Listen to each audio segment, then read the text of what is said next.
the Obsessive Compulsive Gamer, the O.C.G, and I'm here playing Resident Evil 4 Remake.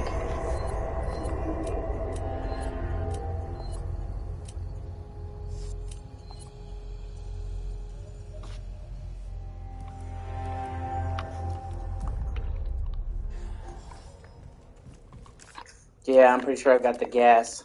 I do. All that's left is to complete this chapter.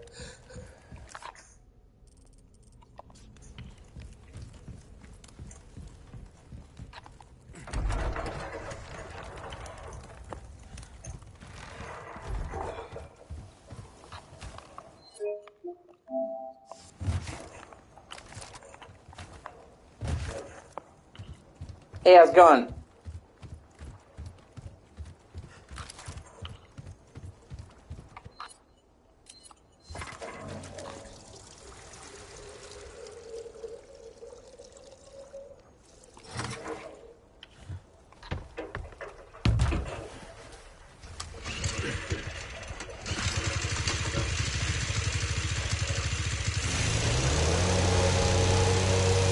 You know I'm here. Just getting by.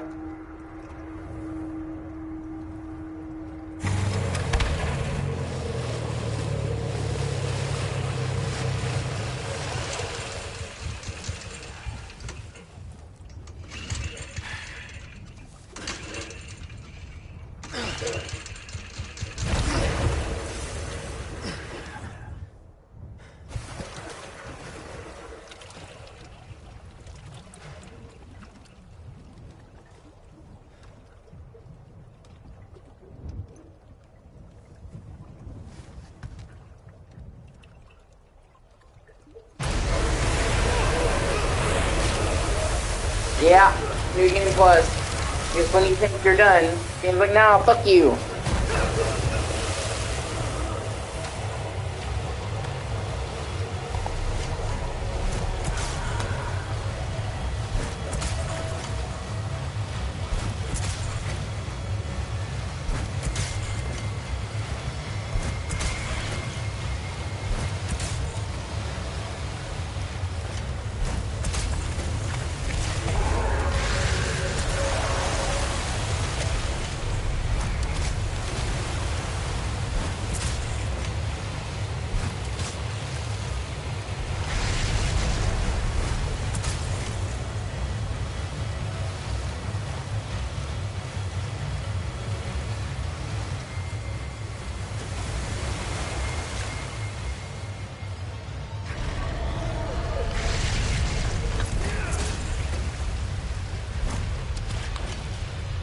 You could swallow me whole, huh?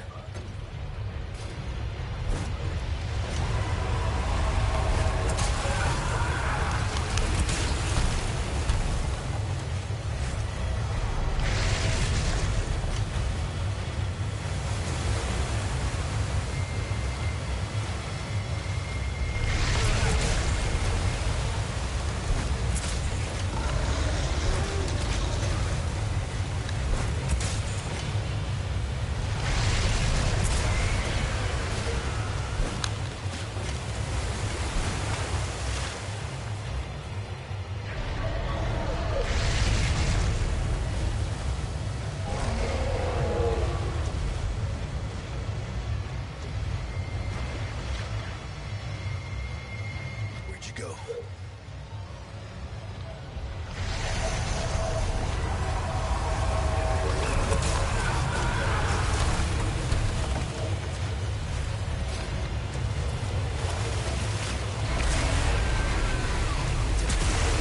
Actually, I think probably out of all the games, I think that Dark Souls 2 probably did New Game Plus the best, because it actually adds new monsters, new shit. Instead of just making things harder, there's like a lot of new stuff. But it seems like nobody wants to give Dark Souls 2 credit for anything.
No, it's nighttime. Sacrificial lamb, you will receive our most sacred body. Begins now. When day breaks, you two will join our covenant to share Aldrich. royal blessing forever. Sounds like you're already most of the way through it.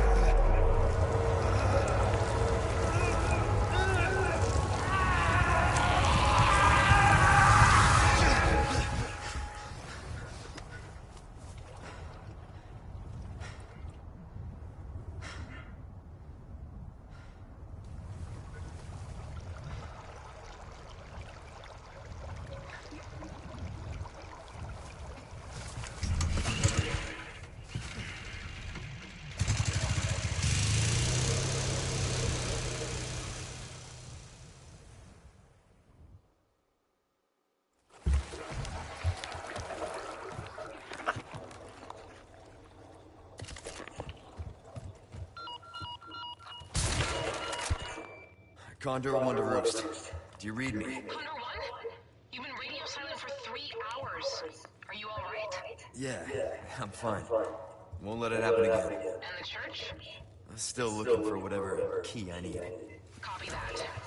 I'm glad you're okay. Roost out.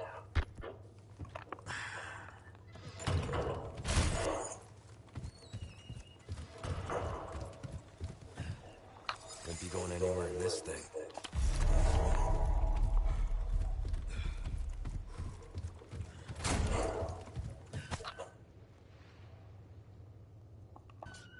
Poor guy.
You're serious.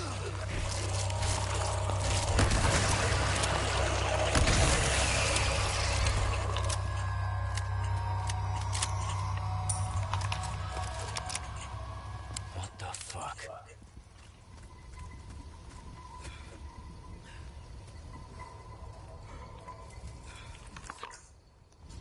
Yeah, it is pretty fucked up.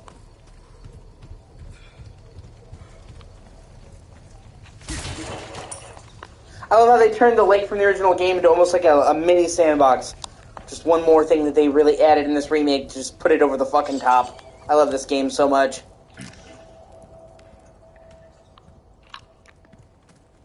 What is this place?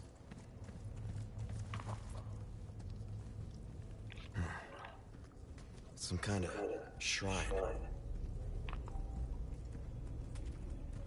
Same mark from the church. Is this the key? I wonder if he'll keep saying unique shit.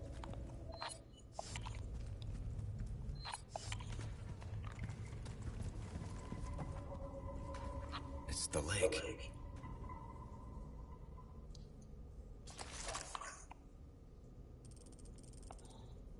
Like, it tells you, hey, these are the two directions you need to head. Then there's, like, all this other shit you can go to and revisit a bunch of areas. I love it when games do stuff like that. And also, people complained that there wasn't enough of the signature RE backtracking, so they went out of their way to add that in the remake. Fuck yeah.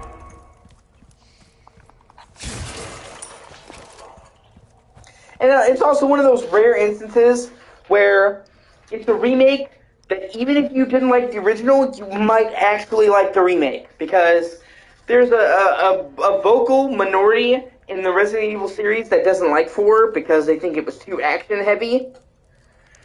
And so they're like, okay, we're going to keep the action, but we're going to add a lot more horror with it to satisfy the old fans. So the people who were like, oh, it doesn't have any horror, might actually be convinced to come back because they significantly ramped up the horror.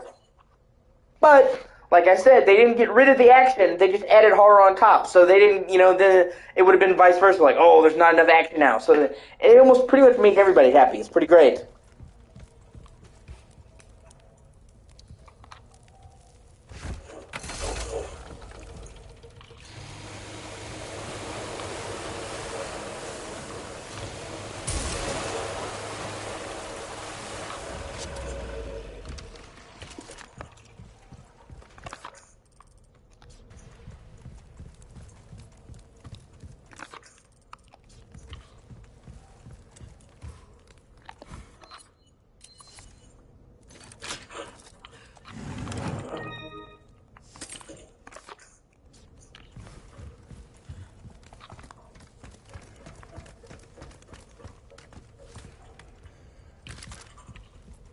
So that's a request.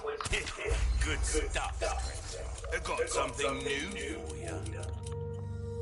This is what I'm talking about. Fine. High-power scope.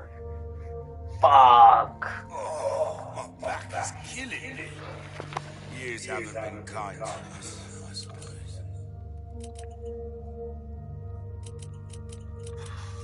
That's a tough one. I'll hand this over when you've got the space. Came into some other bits and bobs too late. Thank you. Will that be all? Come back any time.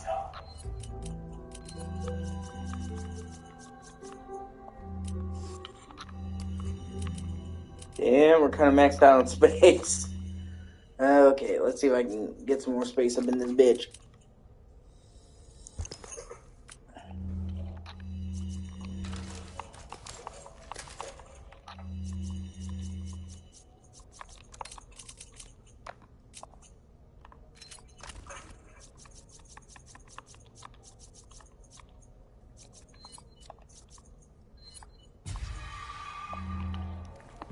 Welcome. Oh, that's right, there's a fucking case upgrade. I forgot about that. Why not use inside? But size ain't everything. Don't Booyah. get yourself welcome. Ooh, what you buying? This will put the coat.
And with the stock, it's so much more fucking accurate.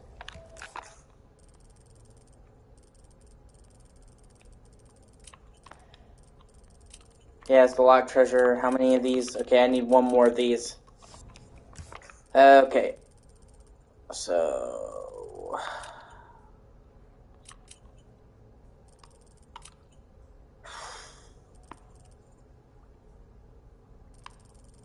Alright, first thing we're going to do is we're going to go back along this path and get that way shrine right there.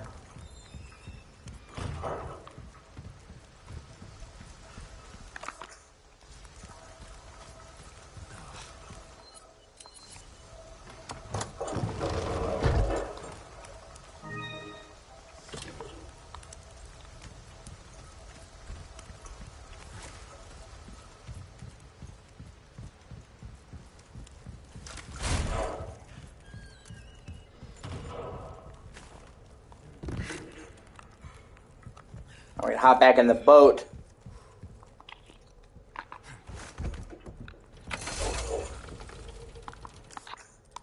And we are going to go over here because there's a free gun over here. A good one. Yeah, I forgot you can't fucking put a marker. Yeah, of course I have it.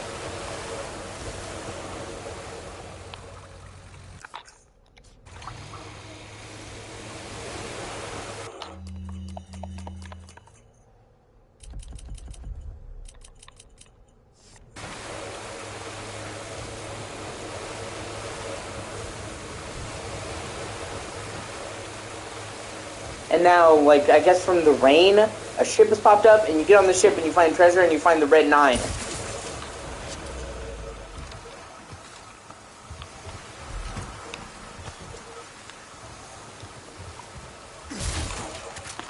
Which I honestly thought was fucking crazy when I first played this.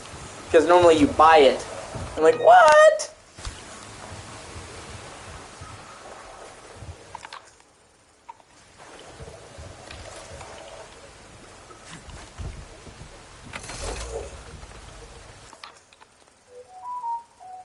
Okay, so now we're gonna go over here. Well, first we're gonna pop these barrels. You get money for them. I love them.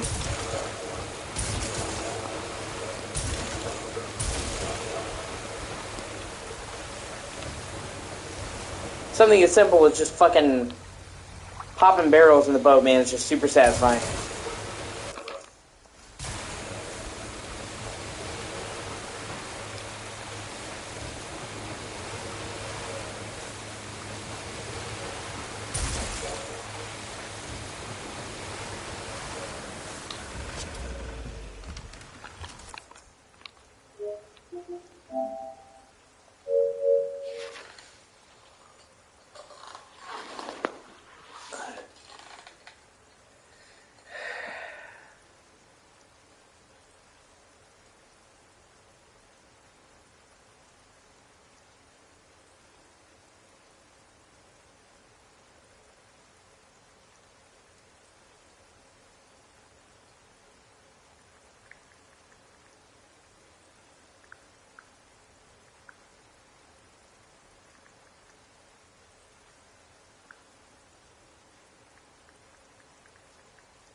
And here's where you find the golden egg he was talking about.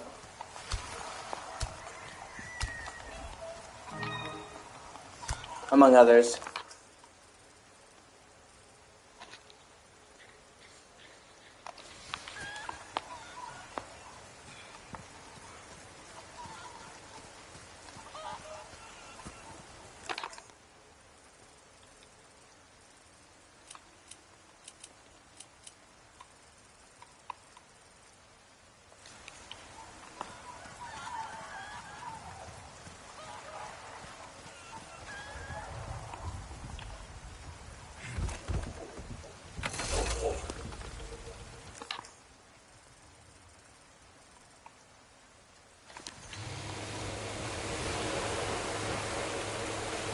Now we're gonna head back to the Lakeside Settlement.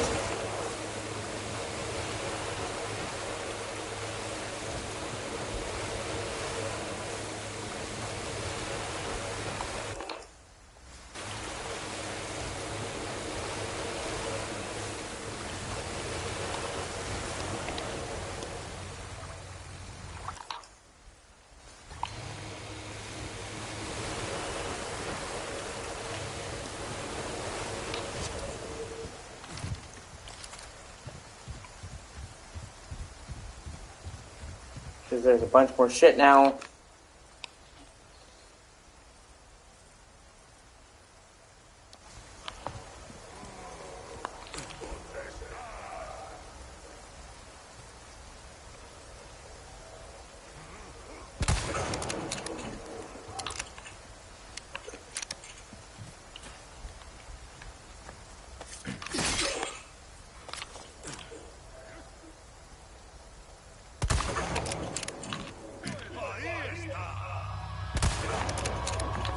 What the fuck?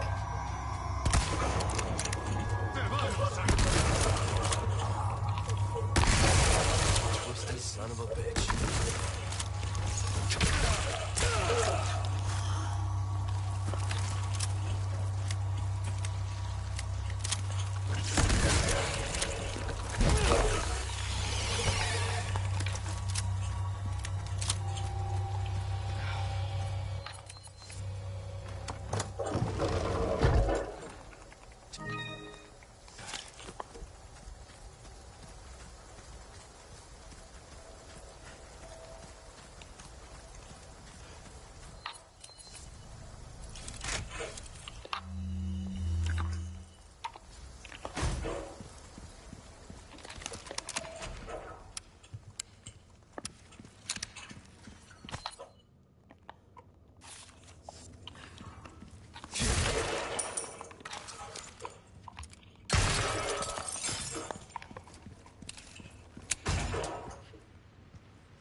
What the hell is going on here?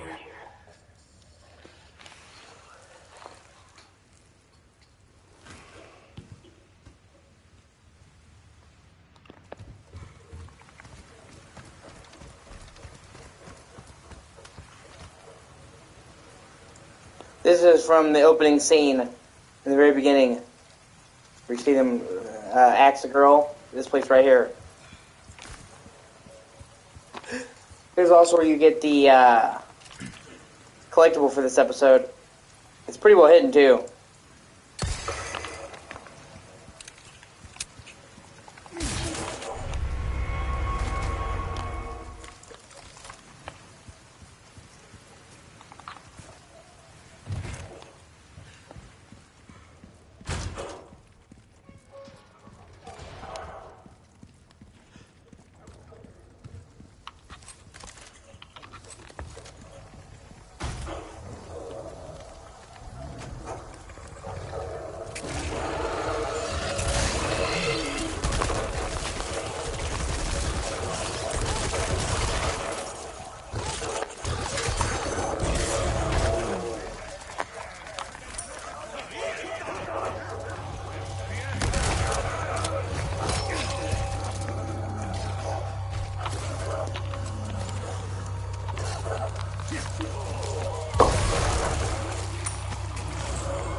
Okay, and now I can...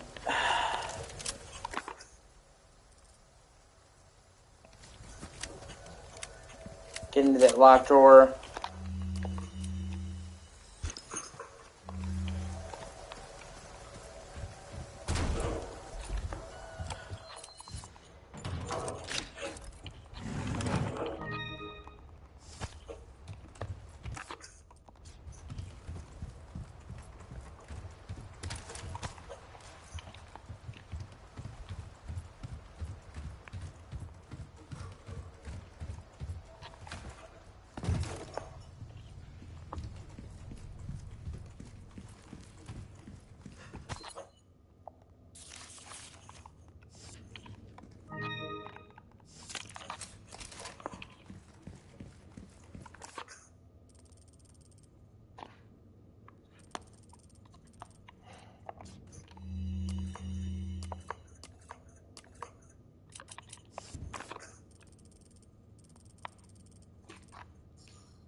Earlier I shot something and dropped it, and it was this. And you don't get it until later.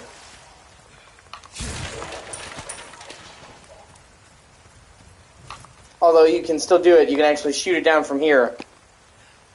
If you didn't do it earlier, which I think is cool.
Welcome.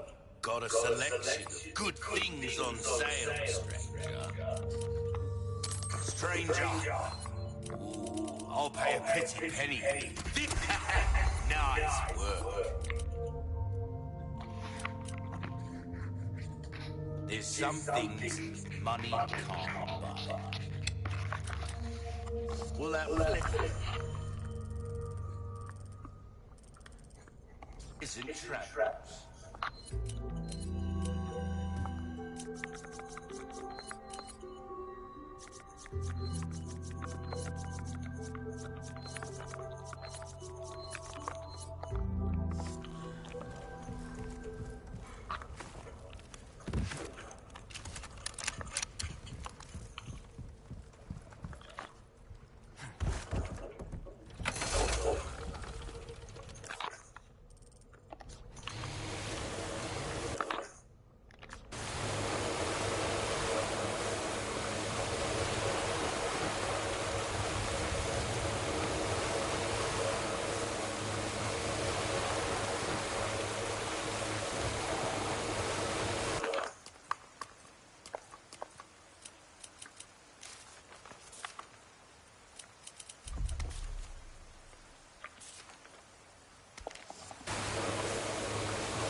We have 333.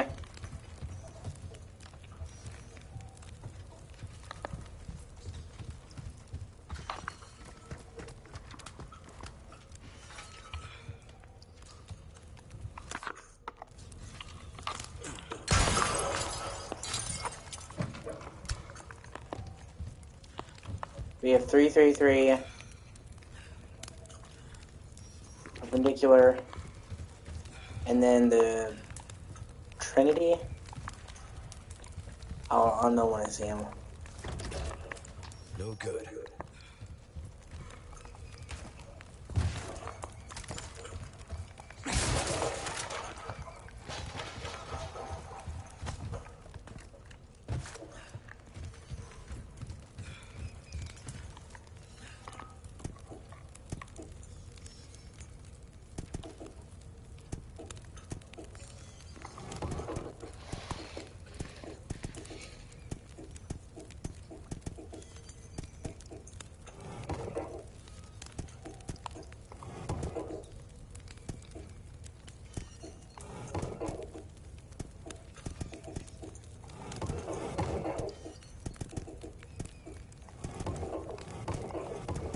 Fuck.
Oh, break.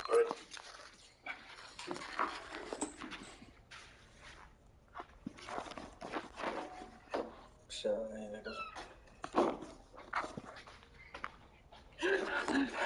So, welcome.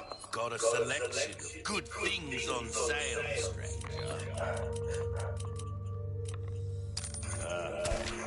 You're a real professional. An interesting choice. I mean it in a good way, of course. Try that on for size. Will that be all then? Don't get yourself...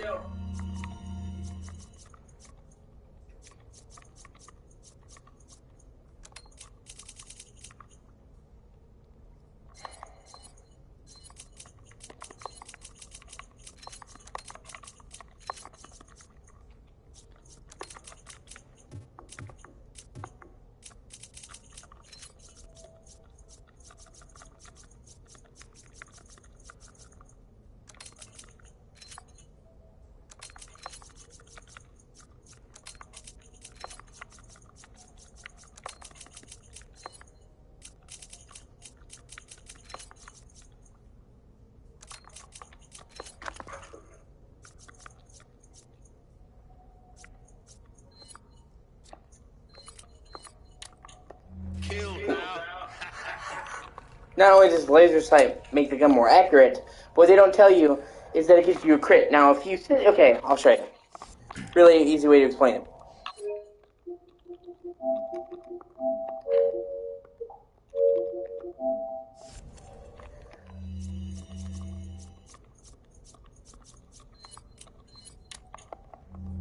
A lot of people are sleeping on the hidden potential of the laser sight.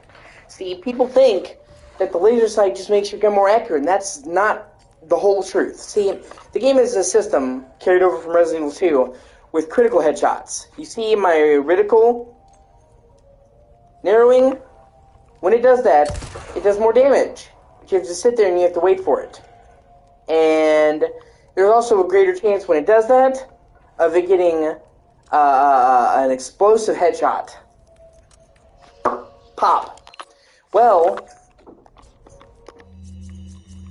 putting the laser sight on the gun not only makes it more accurate, but it makes all headshots. It makes all...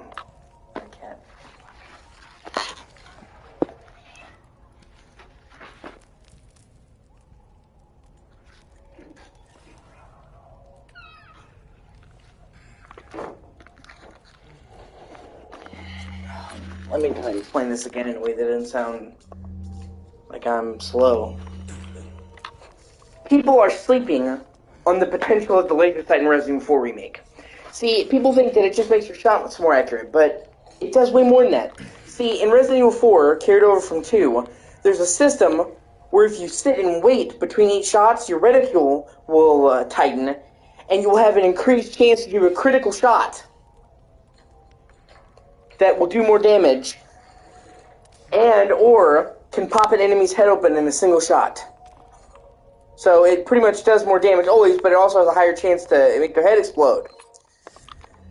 But when you include the laser sight, every shot is a critical shot.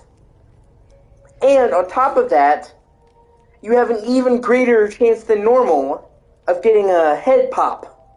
So the laser sight not only makes your gun more accurate, but it gives you like double or triple the chance to make their head explode. And you can put it on the Sentinel 9 deluxe version gun to have like a 21 shot laser sight gun. It's amazing.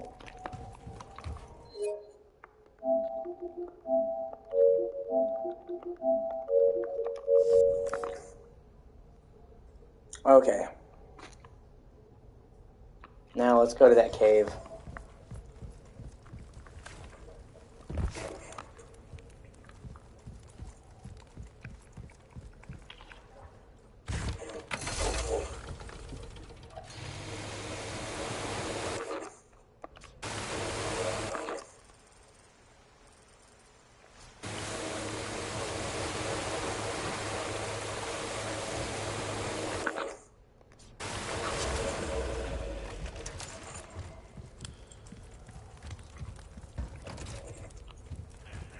It's locked.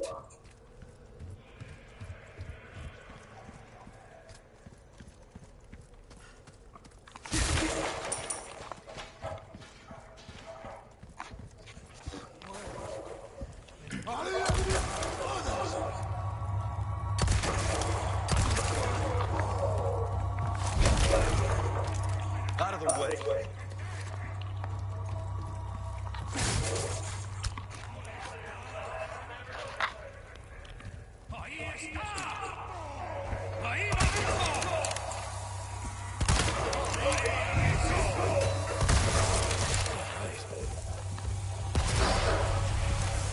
I don't think Leno hurt me a little bit.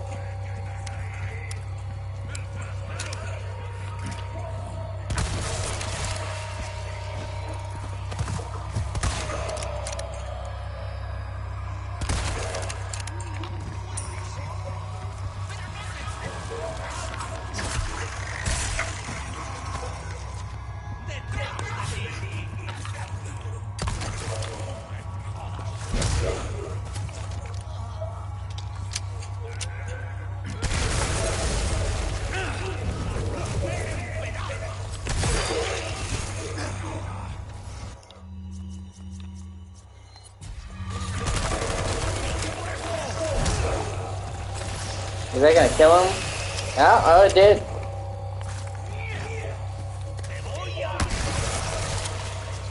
Come on.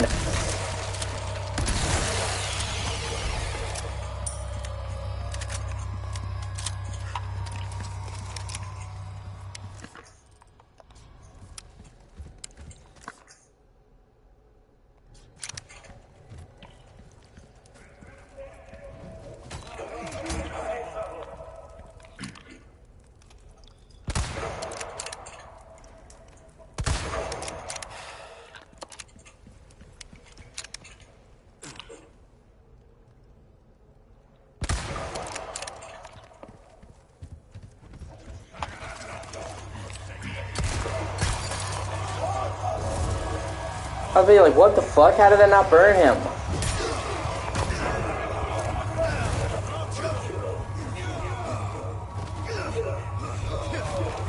Wow.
Okay, so we have... Hello, fellow citizen. So we have that going in. I don't even know what to call half these fucking symbols. Like, normally they fit into, like, standard shapes.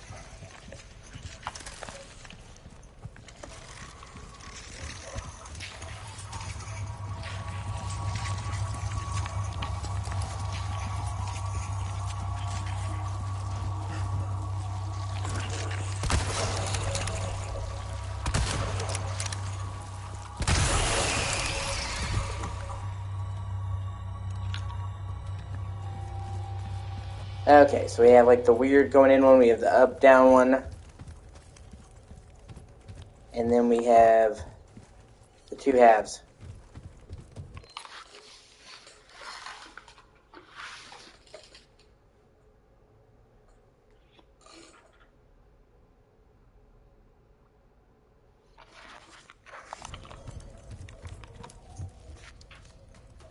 Yeah, I hope you recommended him some good ones.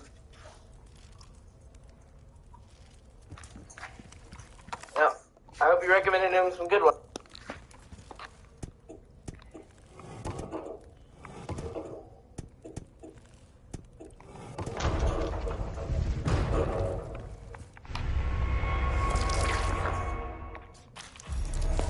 Anything you watching, I appreciate you.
Spider-Man 1, Miles Morales, and 2, pretty much the whole RE franchise, Mortal Kombat, God of War, DMC 1 through 5, Until Dawn and the Quarry.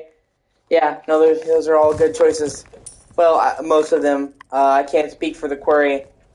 I haven't played the Quarry, so I'm not going to pass judgment on it.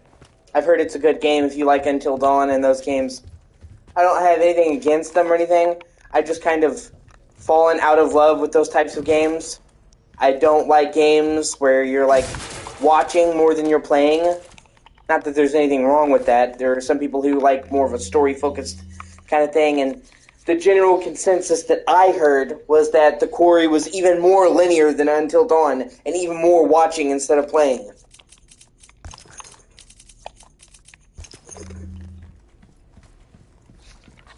And honestly, I feel like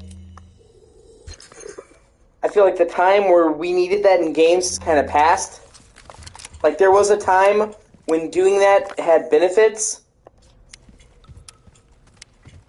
There was a time when that was the best way they could do stories in games, was by focusing only on the story because they had a limited dev budget.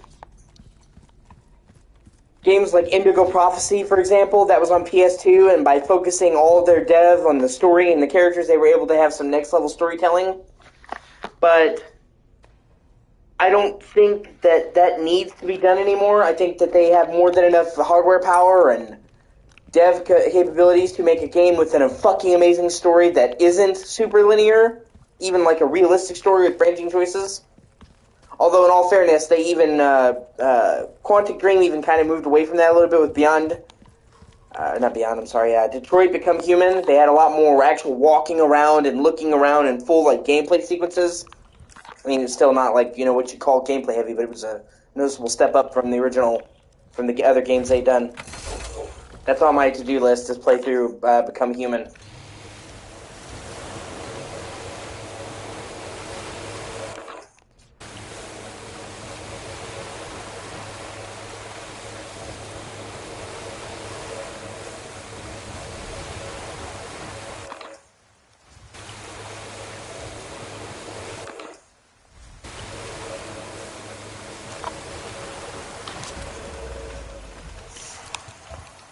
It also seemed like super fucking short.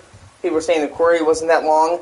I don't have a whole lot of funds right now. I don't have a surplus of funds. I wasn't going to pay $70 for a game. People were like, it's like 4 or 5 hours.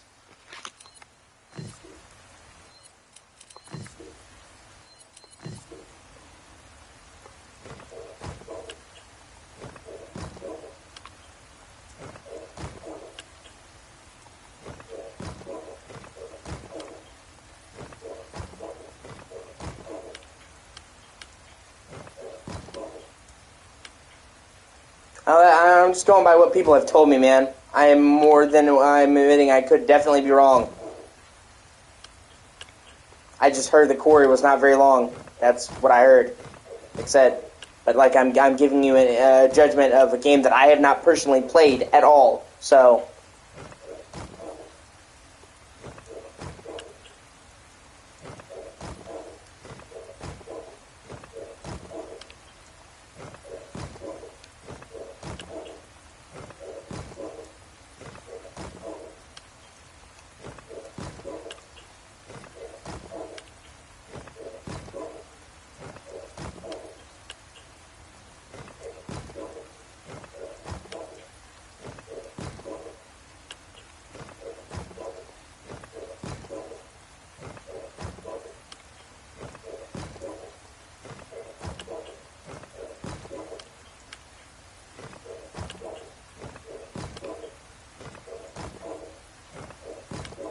I'm saying there's, like, so many games that have come out with just fucking awesome stories that didn't need to, be more story than anything else. I don't think that, like, games need to do that anymore.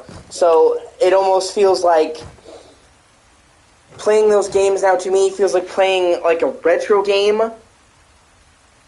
from a bygone era, like, from, like, Indigo Prophecy, but with modern graphics. It almost feels like a throwback game to me.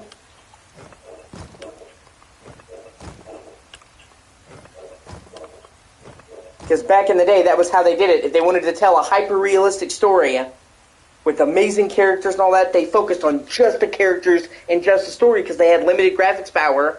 and they had limited dev money. Making games was a lot harder back then for certain things. So it's like, we can make super realistic faces on PS2. If we make the characters like 90% of our rendering budget.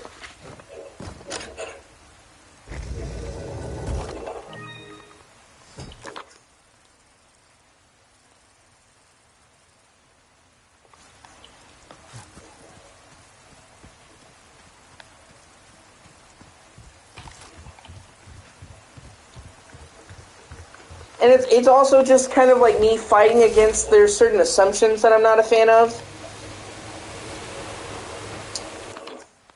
Okay, so there's a bunch of games that don't have a lot of killing, or any killing hardly, or anything like that, any combat, and it's almost gotten to the point, and there's nothing wrong with those types of games. They're fine in their own way.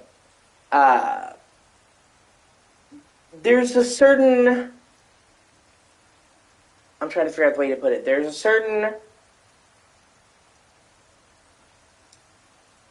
almost kind of like this certain kind of snobby thing going on where they act like in order for a game to be art, it has to have no combat and have a cryptic narrative and be open to interpretation. Like, it's not art unless it's like Journey or... fucking Ico, or stuff like that. And, like I said, those games are great. And they're a specific thing. But to act like games that have combat can't be art kind of pisses me off. Like, God of War Ragnarok is every bit as much fucking art as, like, Journey, in its own way. You don't have to have light gameplay, no combat, and a focus on narrative to be a piece of art. It's like it's almost kind of like, you'll see, like, there'll be these certain movies that they won't even have, like, a large watch base. They're not like a box office success, but you can tell they're clearly meant to be art piece movies, and critics fucking go whoa for them, and always give them awards,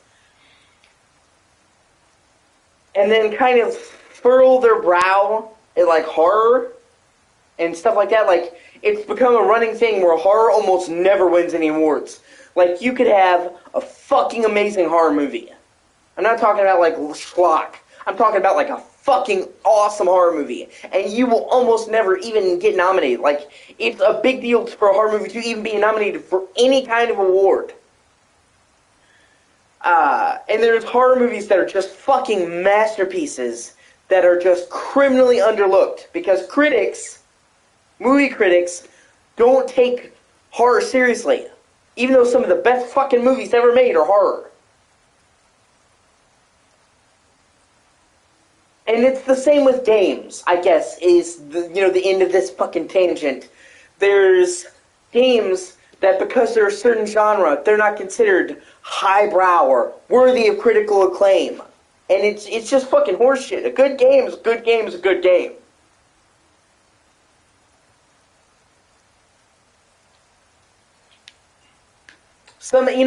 And back when Game Informer used to not suck and actually be good, they made an article and they were talking about a game that each one of the editors thought was art. And one of them mentioned Super Mario Brothers, the very first Super Mario Brothers, and he's like, you may think, why?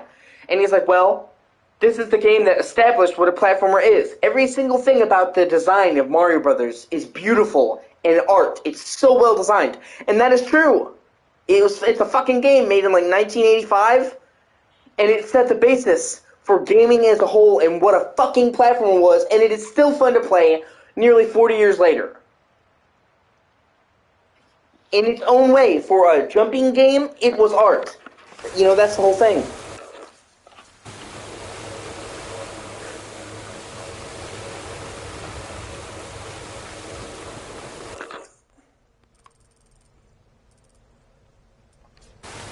it's also almost kind of like, it's kind of like Silent Hill 2. I like Silent Hill 2. I like virtually all of the Silent Hill games. But everybody fucking focuses on Silent Hill 2 to the exclusion of, like, every other fucking game. There's so many great Silent Hill games, but it's always 2, 2, 2, 2, 2. And they always get, like, so bogged down into the minutia of interpretation and what did this mean? For 15 seconds at hour 3, there's this one fucking glimpse of this thing in a backwards corner. What could it mean? And they, like, get so into the minutia that it's like, did you even enjoy the fucking game? Did you even like the game? You know, the whole forest from the trees kind of moment, kind of thing? And it's created almost kind of like an air of pretension where, like, the people who like Silent Hill 2 will shit on Resident Evil. They're like, well, Silent Hill 2 is just so smart and sophisticated, and your Resident Evil is a fucking peasant game. He's lowbrow. Mon ami. And it, like, their sense of pretension got to the point where they were trying to tell people who worked on the fucking game of Silent Hill 2 what things meant. And it's like, do you understand? Do you even understand what you're doing right now? It's like, you're trying to tell one of the guys who fucking made the game what the game is about? I think the guy who helped make it would know.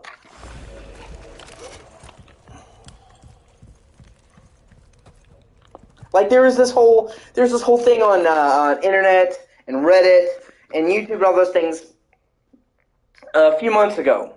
And I'm going to say like 6 months ago, towards the beginning of the year. And where there's this long-standing rumor where in the very beginning of Silent Hill 2, you're in the bathroom. James is in the bathroom.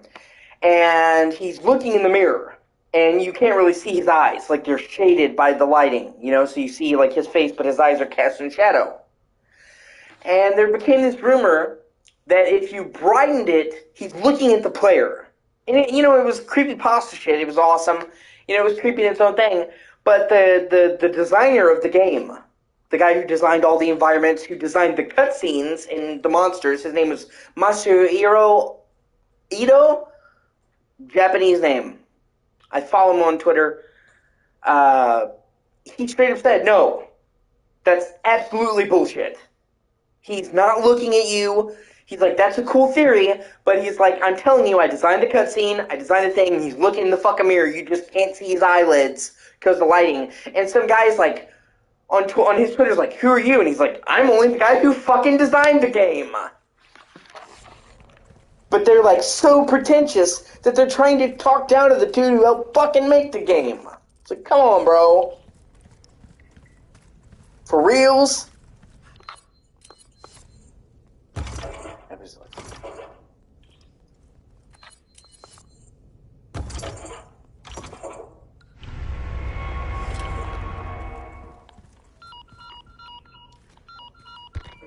Condor 1 to Roost. I found the key to the church. Copy that. Now go get Baby Eagle. Right. No time to chat. I'm going in. Condor 1 out.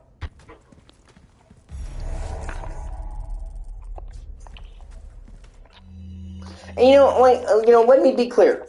I'm not saying, right? I'm not saying that there shouldn't be room for discussion. It's fun to talk about a game. Me and you have done it, Sai, more than a couple times. Discussing this, discussing that, what this meant, what that, theorizing what's going to happen in separate ways. That's fine. But it's like, when you get so focused on the little shit that you're not even enjoying the game, when you get like so hung up on the theories that you start talking down to the people who made the fucking game, and you need to go outside and touch some fucking grass. And I know that's overplayed at this point, but that's fucking real.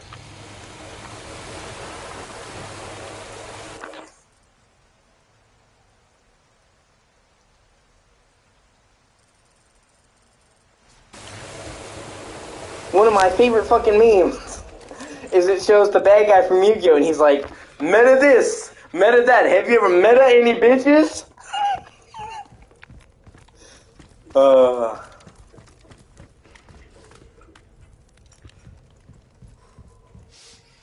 Welcome.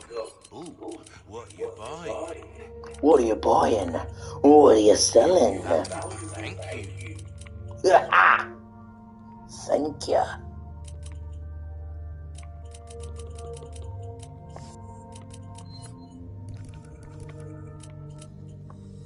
Crossing your T's, dotting your I's. That's the way to be. Yeah, that's what I'm saying. Like, if A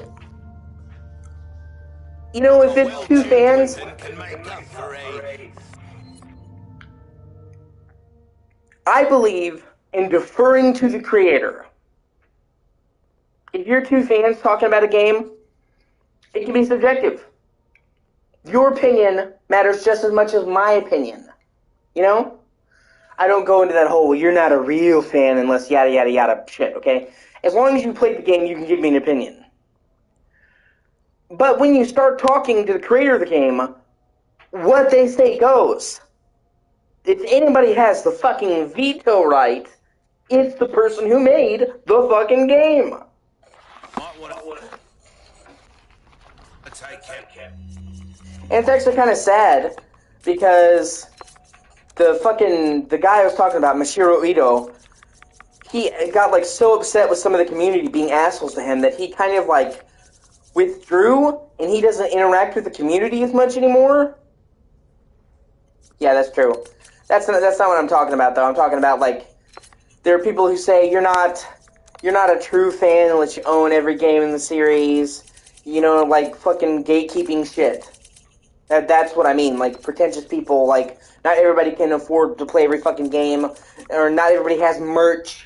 Not everybody can go to fucking Comic-Con and talk to the voice actors.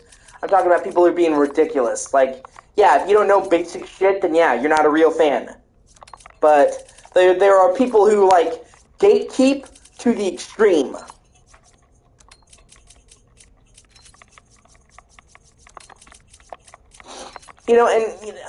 We've talked about this before, but it bears repeating. People say that there's no reason for gatekeeping. There is. It's just knowing when and where. It's a timing thing. There are people who just want to come into the fan base and watch it burn. Like SJWs. They'll come into a game series and they'll fucking bitch about something in the game, not because they care about the game, but just because they're looking for something to bitch about, and this just happens to be their new target. Like people who were saying that Ashley in Resident Evil 4 Remake was sexualized. They don't care about Resident Evil, they're just trying to make a statement and look woke, and that was the newest game, so it was an easy target. Anyone who's played this game will tell you that she's not sexualized and at least been in this fucking game. And I even showed you the irony that Kotaku was criticizing people for sexualizing Ashley when they weren't. And then they were making articles about shirtless Leon mods in the same week. So, not okay. Exactly. Those people, you need to gatekeep. These are assholes. They're loud, annoying douchebags that want to come into the series and shit all over it for clout. They don't actually care about it. We don't want those type of people in the fandom. Gatekeeping is valid. You don't really care about the series, you're just looking to be annoying, stay the fuck out. We don't want you here. People who are just fucking assholes, they're just mean to everybody, go away. We don't need you. That's valid gatekeeping. Of any leftover errors before going this way. Be ashamed to live the rest of your life wondering, what if? Am I right?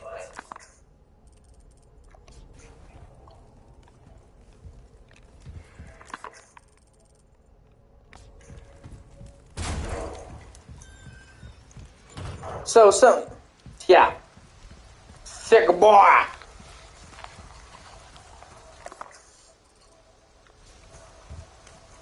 Like I said, at the end of the day,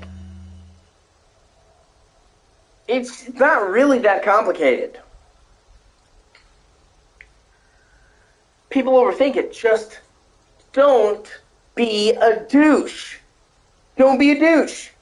Generally speaking, in life, in movies, in games, in groups, in Discord, on Facebook, on YouTube, most problems in life can be avoided if you just aren't a douche. And people know exactly what they do that's douchey.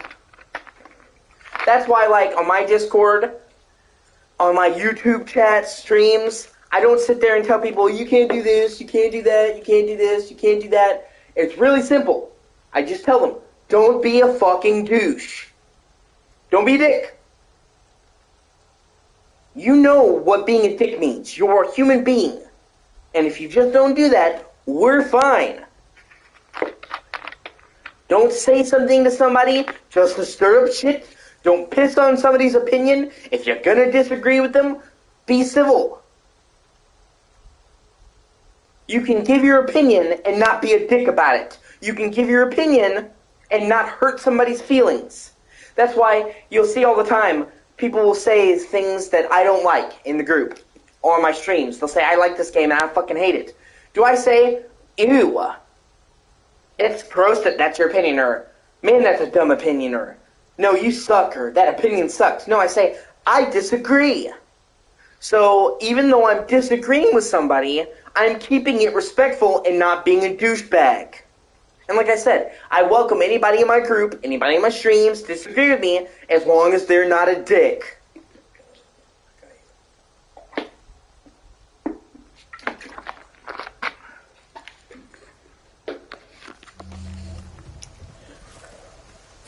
And also because it's pretty simple.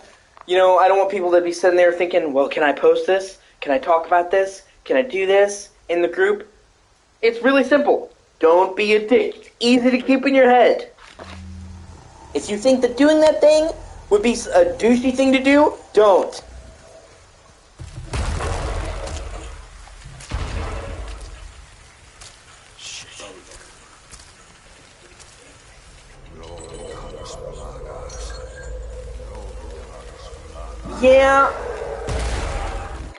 Yeah, no, I agree, man. That's why, like, I'm very welcoming of people who are weird. I'm very welcome to people who are left on the aisle in politics, on the right on the aisle. I'm down for just about anybody to come into my group, as long as they can be civil. One of the guys in the group, Desert Fox, he's more of like a hardcore Christian, and I believe in God. I believe in the old, Jesus, the Holy Spirit shebang, but I'm not like super into religion. And I think, me personally, I think that religion should be kept private. For me personally, religion is something that I do privately. It's not for me to share. I think that each person should do religion privately. But we get along because Desert Fox never tries to press me. He never tries to tell me. He never tries to talk down to me. He never tries to tell people, well, you need to be saved, or you're a heathen, or some fucking shit. So even though we're not, like, on the same page with religion, we get along because we keep it civil. Kai, before she left the group, it still really bothers me that she did that. She's super liberal. You know me. I'm fucking anti-SJW. I'm anti-feminazi shit. I am very anti-SJW, very anti-censorship. I had no problems with her staying in the group, and fought to keep her there.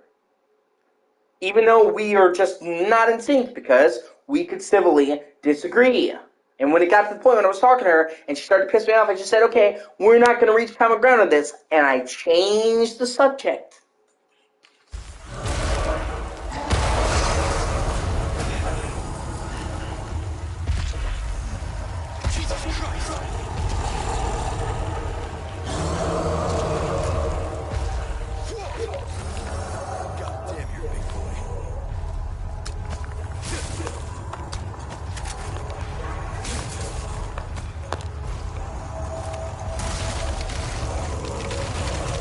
Damn, boy! Oh, shit, hold on. I think I may have fucked up. I missed one of the items in that thing. I tried to get all of them. Damn boy, he sick. Oh Lord, he coming. Oh Lord.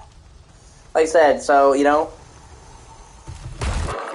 I don't care what your religion is. I don't care what your fucking ethnicity is. I don't care what your fucking politics are, as long as you were just a decent human being. As long as you're just a decent human being and you can agree to disagree, you're welcome there. That's why, like, there's so many different types of people in my Discord. Yeah, no, I agree, Jonathan. I haven't seen you while I'm asking to see ya. Oh, he got me.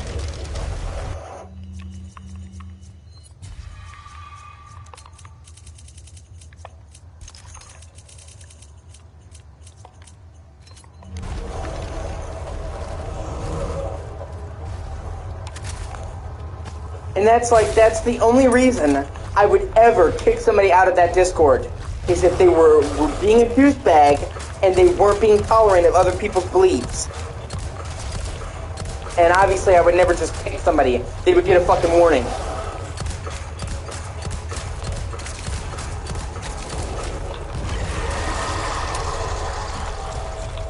You got worms too?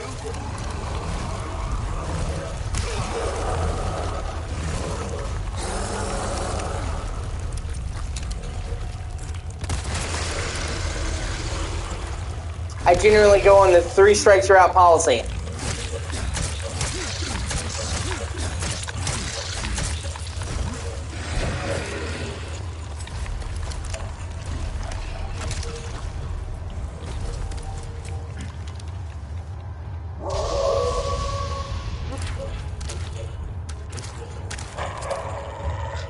Hey, it's that dog.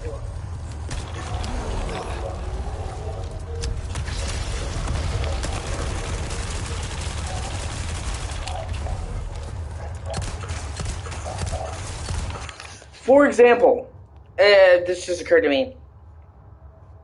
I had this, I'm in this other Discord that's a hard Discord, and we were talking about Chucky, of all things. We were in a hard Discord talking about Chucky, and one of the guys said that his favorite Chucky movie, Child's Play, the first 3 movies were called Child's Play, was the 3rd one, and that's not liked by a lot of people. It was like a military spinoff. It's okay, it's not my favorite, but I wouldn't say it's my favorite Chucky.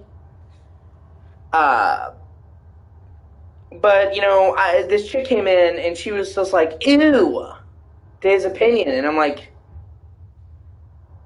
why do you have to be like that? I'm like, that's kind of rude. It's kind of mean. You know, and like I said, I agreed with this chick. I'm not a huge fan of Child's Play 3, but I'm not going to sit there and be like, ew, oh my god, that's gross. Why is that your opinion? I'm just like, hey, I'm not a huge fan of Child's Play 3. End of story.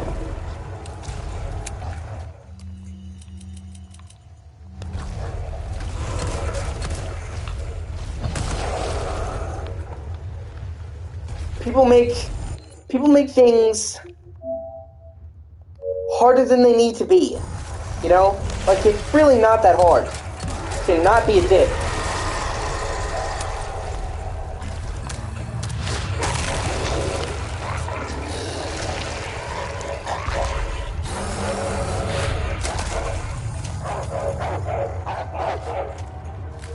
And I think, and I know I keep stopping, and I just, like, when I have thoughts in my head churning around, I think that it's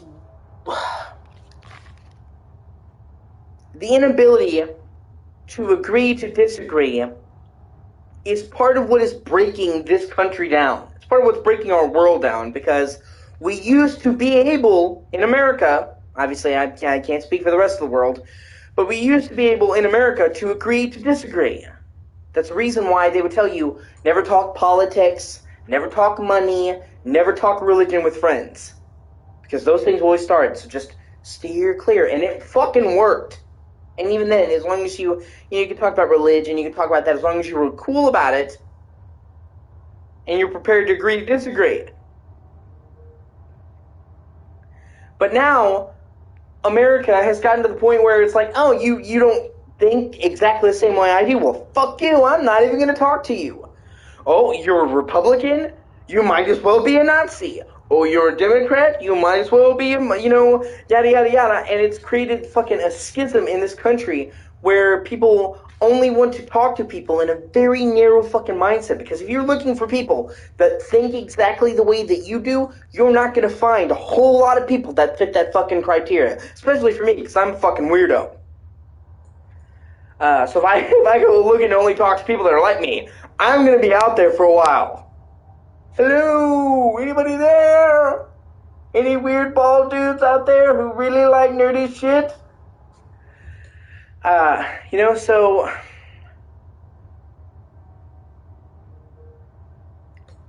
people have lost sight of what tolerance means. And it's funny because this society says that it's more about tolerance than ever before, but it's actually less tolerant than I can ever remember it being, at least in the span of my lifetime. Because these people who go on and on and on about tolerance and diversity and inclusion are actually completely intolerant to any viewpoint that is not their own. That's part of what pushed me away from being a Democrat, because for the first part of my life, I was like about as fucking blue as you could be.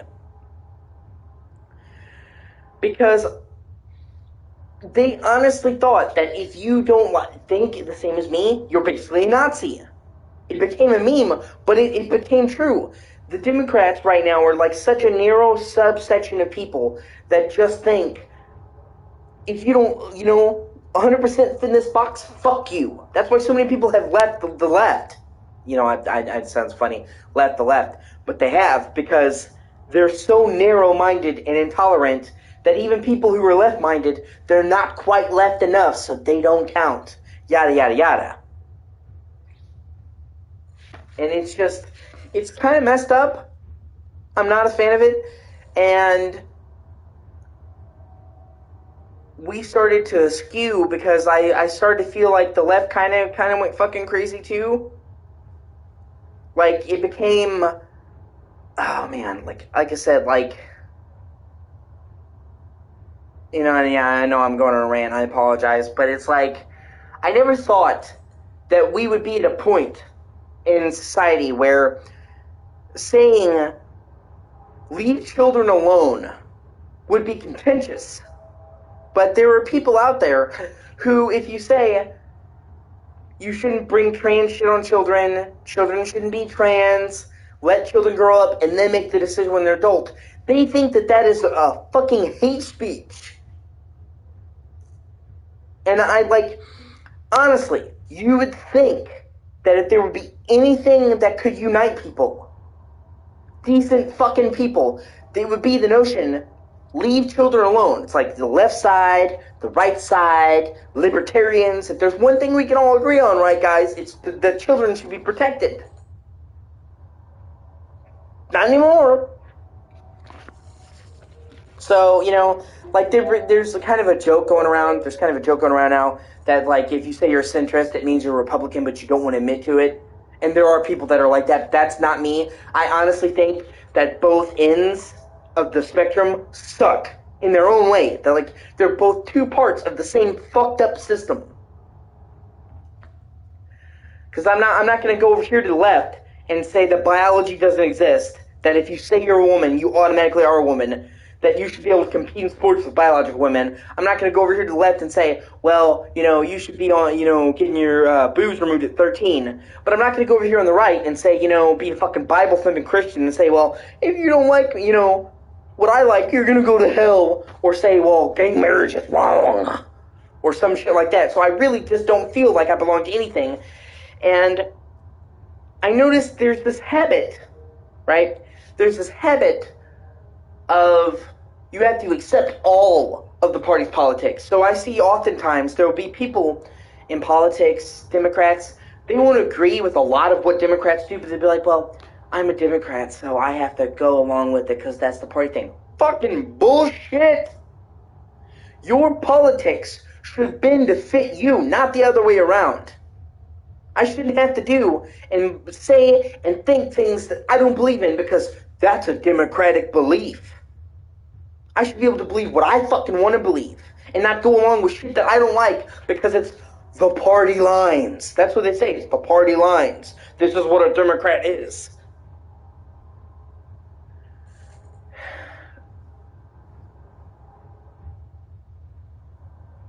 And really, it's just, we're getting fucked. We're getting fucked. It doesn't matter if it's left fucking us or right fucking us, we are being fucked. And it's become, in some ways, I think that the left is more harmful because the right will just say, we don't care about poor people. But the left will tell you that they care about poor people. They care about the common man. Meanwhile, they fucking reach around and fuck you with the other hand. So, I just, like I said, I used to be a staunch Democrat. Now I really just kind of sit in the middle doing my own thing. And the way that this country was supposed to be is whoever got the most votes should win. And now it's like, we're not even going to let you run unless you fit into box 1 or box 2. I'm just not a fan of it. So, sorry, I guess for ranting, it's just how I feel.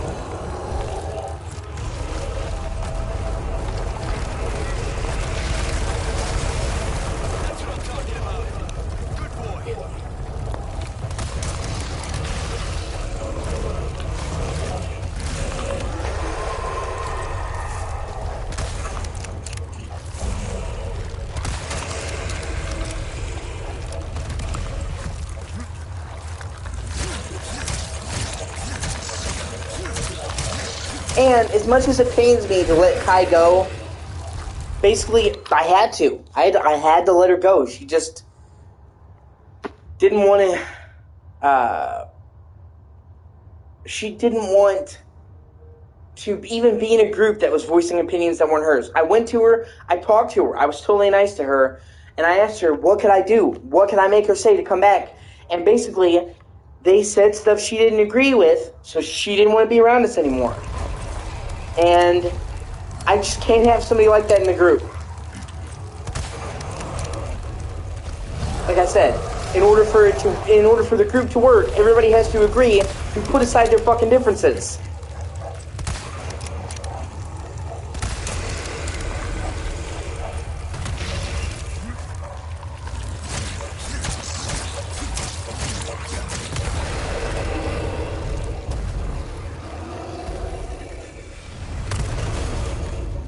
It's like I said, man, Desert Fox is a hardcore Christian.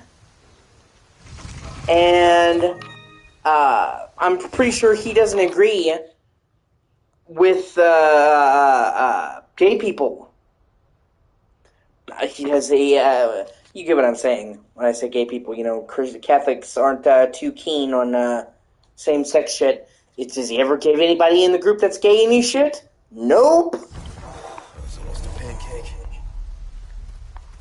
Okay. Let's get to that church. Because he comes into the group with the understanding, if you're going to be here, you have to go along to get along. Whatever fucking differences you have, let them go. Just don't bring them up. Thanks. And because everybody will be accepted in my group, and I've said it before, if you have a fucking problem with somebody in my group being gay, then there's the fucking door.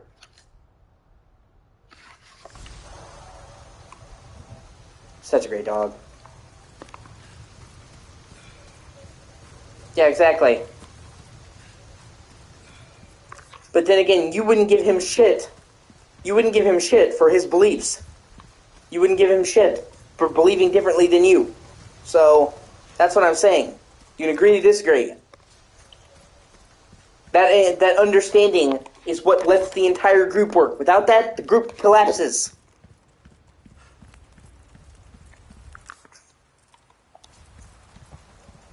Kai also got on my nerves because she was saying that she didn't like the vibe. And I'm going to be honest with you, Like, I was trying to be nice to her, and I'm still going to be nice to her. I still talk to her a little bit on Discord. I'm not, like, saying fuck her or anything. But I can't stand it when people say shit like that, man. Like, the vibe. It's like, what the fuck am I supposed to do with the vibe, man? When I ask you what your problem is in the group, and you say, I don't like the vibe, what does that mean?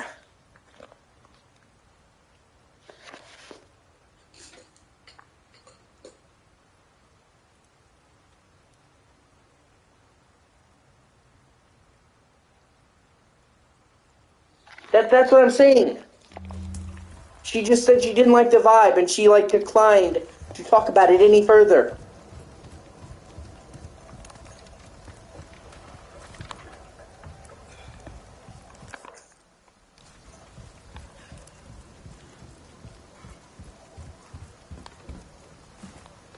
And I'm like, if you told me a specific thing, bro, I could try to help you. I'd do everything I could to help you.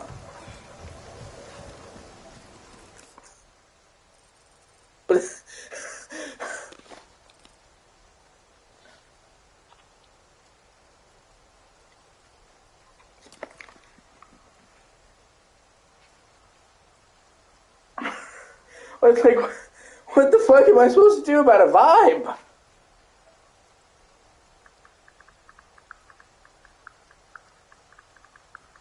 Let me make sure, hold on, let me check real quick to make sure I got all the keys.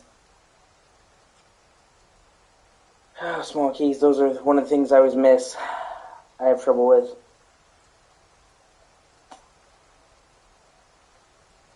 Got that one. Got the Village Chiefs Manor. He got the...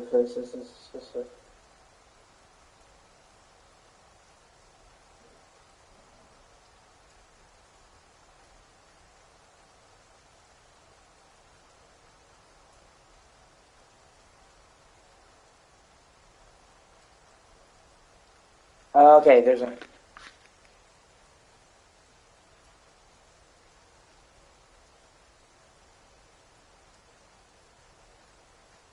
Yeah. Yeah, no, we're good, man. Okay, one of them you get in the church, that's what I was missing, so I get, yeah, okay. We should be good. Just making sure.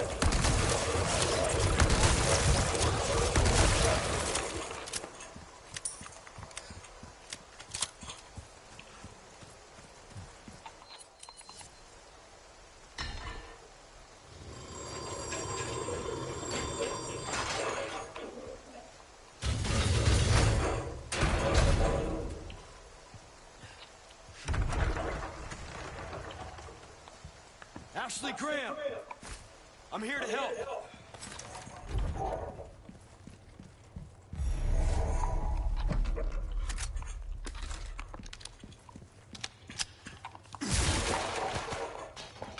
Like I said, I don't have any truly negative things to say about Kai.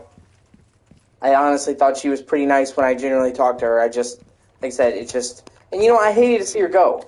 Because she was the first person who's ever really left the group. Not that there's that many people, but, I'm proud of what we do have. But, like I said, if she's unwilling to even be in a space where people disagree with her, then there's no conceivable way she can continue it. And at that point, it's just a matter of time. At a certain point, you're gonna run into somebody that doesn't fucking agree with you.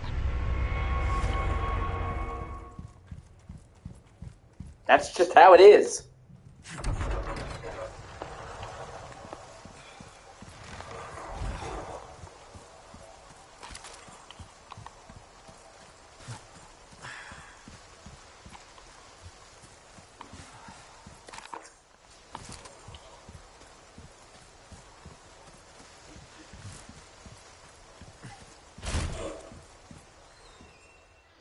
But once again, I have nothing against her, and everything I've said now, I've said to her.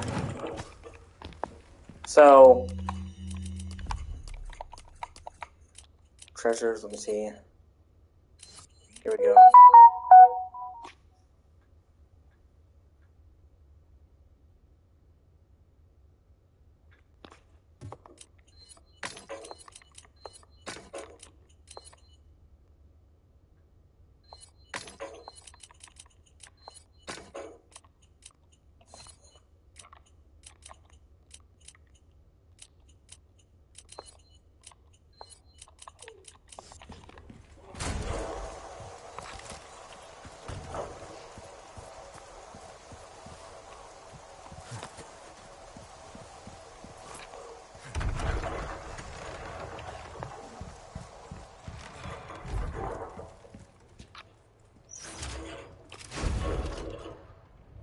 Yeah.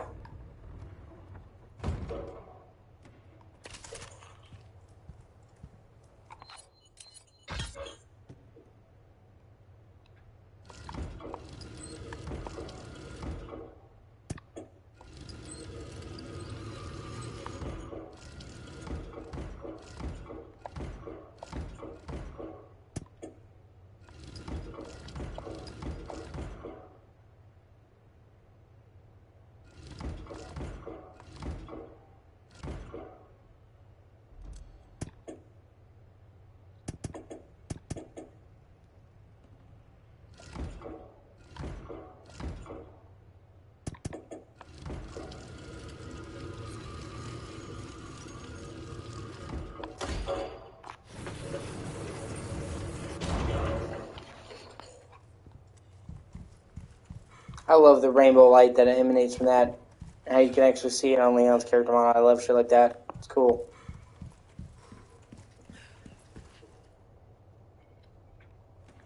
Yeah.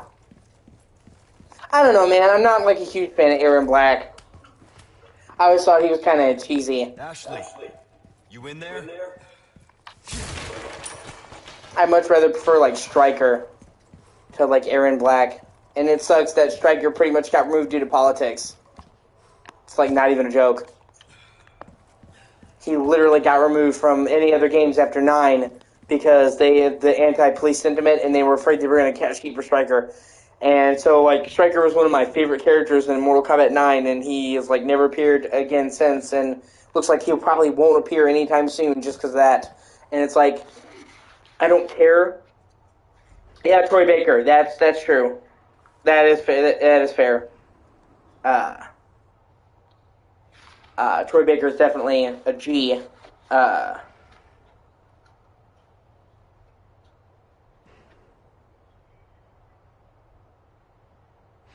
But,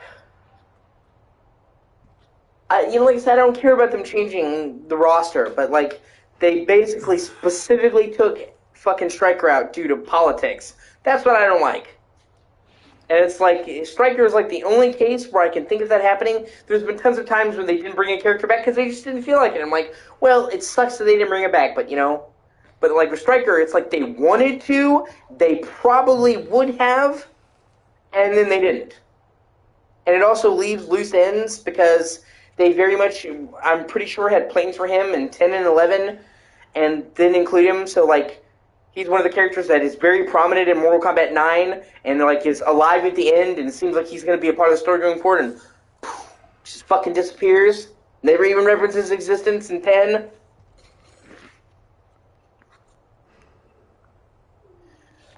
Oh, yeah, that roster was pretty bad. That might be one of the worst rosters. I might have to agree with that because there was no Scorpion or Sub-Zero in the first Mortal Kombat 3. And, like, that's, like, the only fucking time in a Mortal Kombat game that there was no Scorpion or Sub-Zero. They've been a mainstay, like, even, you know, that's why they did Ultimate Mortal Kombat 3. And then they did Mortal Kombat Trilogy, and Mortal Kombat Trilogy is, like, considered to be the best of the classic Mortal Kombat because they basically took all 3 of the original games and fused them together into one game. It had all the moves and characters from Mortal Kombat 3, but it had like characters that were from Mortal Kombat 1 and 2 that they brought back, and then it had stages from 1 and 2. So Ultimate Mortal Kombat is considered really good. The bet for most of the roster being ninjas. That's kind of fair. I can kind of see that.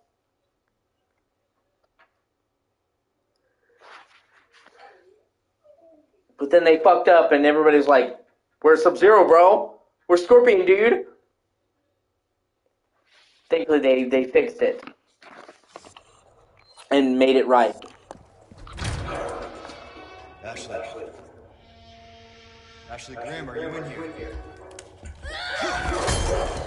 Just let me go. Listen. Easy with that. My name's Leon. I'm here in the president's orders. Yeah, I'm really partial to MK9.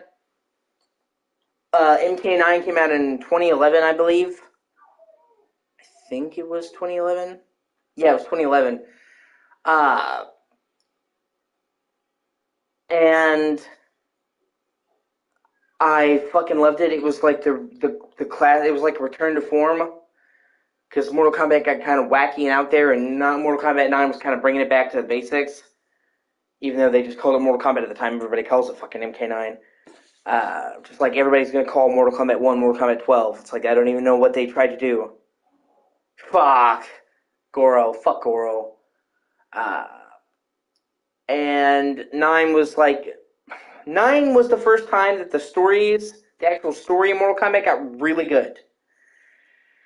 And yeah, 10. I mean, maybe when you say it's your least favorite, it definitely, I can see that. But then, like, you gotta couch that because I don't want it to come off like it's bad, because MKX was not bad. It was great. It's just between 9 and 11, I can kind of see how it's like, eh. And I would say that Mortal Kombat 11 is my favorite, just because I love the vibe, the theories, and all that. But it's like the microtransactions in that game really upset me. And, like, they had such a fucking fantastic character creation system in 11, and they stifled it by all the microtransactions and grinding. Like, I even like the crypt. Like, the idea of actually freely roaming around in 3D and bashing shit and discovering secrets was super fucking cool, but it was gated by all this stupid shit.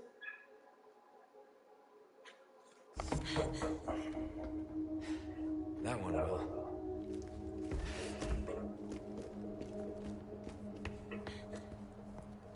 Hey, it's dangerous outside. You need to listen to me. What is that? Over there? I see you. Lost that last game. Deliver unto them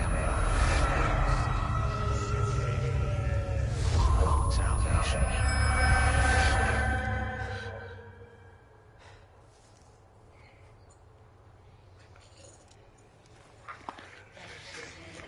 I don't have a problem. I don't have a problem, man, with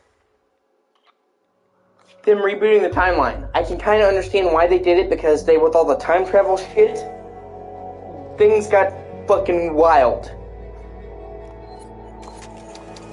Man, don't call it Mortal Kombat 1. It's not Mortal Kombat 1, okay? And you're just writing yourself into a fucking dead end, because if you do a sequel that's called Mortal Kombat 2, we already have Mortal Kombat 2. So is it Mortal Kombat 2 2? Is it Mortal Kombat 2 2025 or what the fuck ever? You're just writing yourself into a thing. Just call it Mortal Kombat 12. It saves a lot of fucking confusion. That would be like if they tried to release Final Fantasy 16 and call it Final Fantasy 1. What do we do? Your father trusts me. And I need you to trust me too. And do exactly as I say. I'm gonna get you home safe. Okay. Okay, Leon.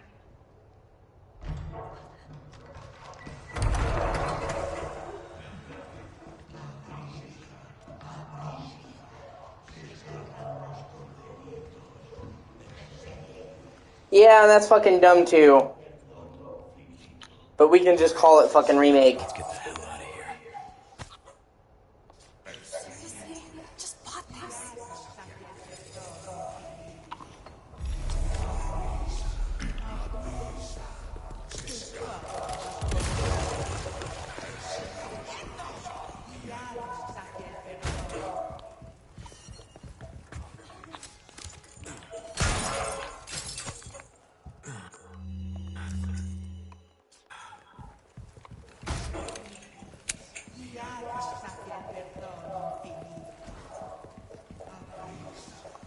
Get the ladder. In all fairness, none of the Resident Evil remakes have ever said remake in the title. Resident Evil 1 remake, 2 remake, 3 remake, none of them ever said remake, ever. So they have been consistent in that.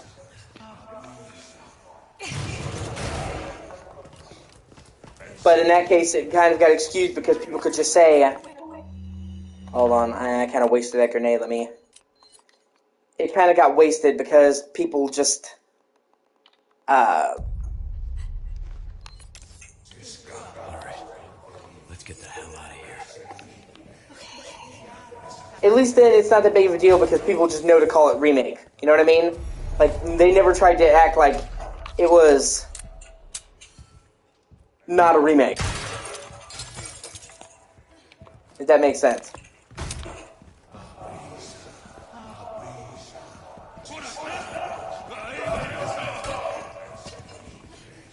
Fuck, let me try that one more time.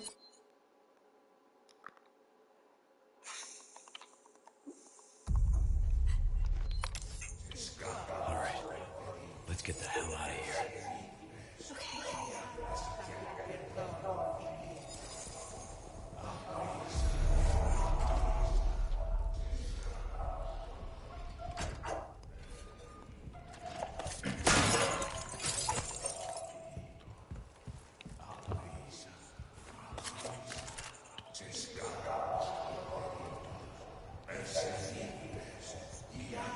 It's like even like God of War, like the when they started the Norse shit in God of War, they called it God of War.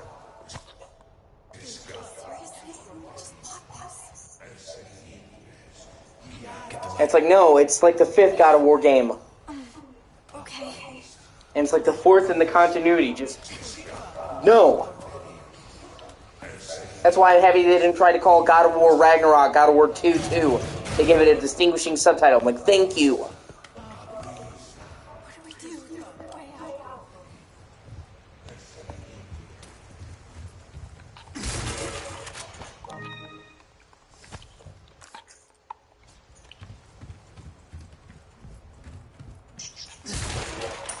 And I think the reason is they want to avoid big numbers.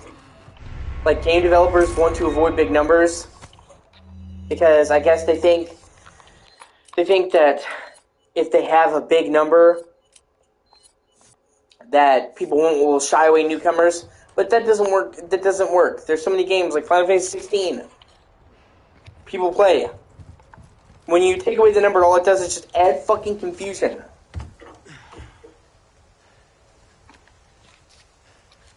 What's your get rich quick scheme for MK11? No way. It's okay, I've got you. I actually really like the way those glasses look. It really fits her kind of prim and proper look. Hey, Normally I don't use stuff like that because it takes me out of the game, but I think it actually works very well in this case. The glasses really fit the aesthetic.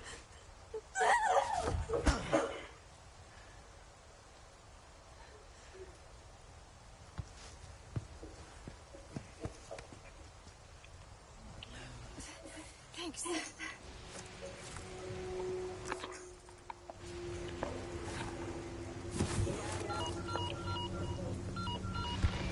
Bruce, I've secured Baby Eagle.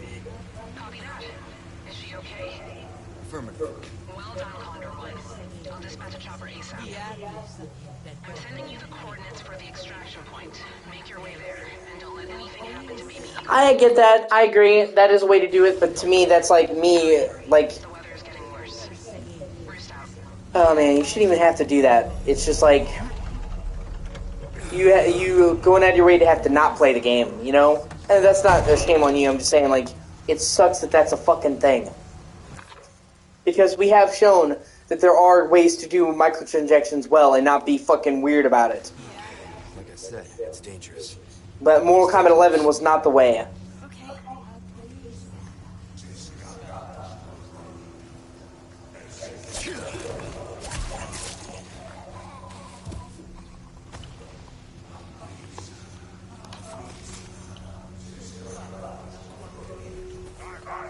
They're coming, get behind me.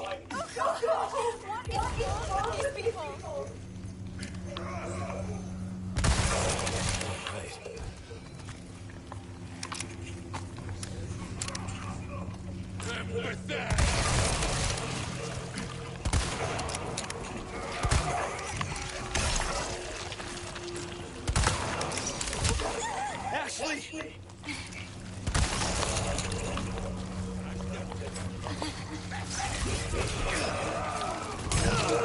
Fuck.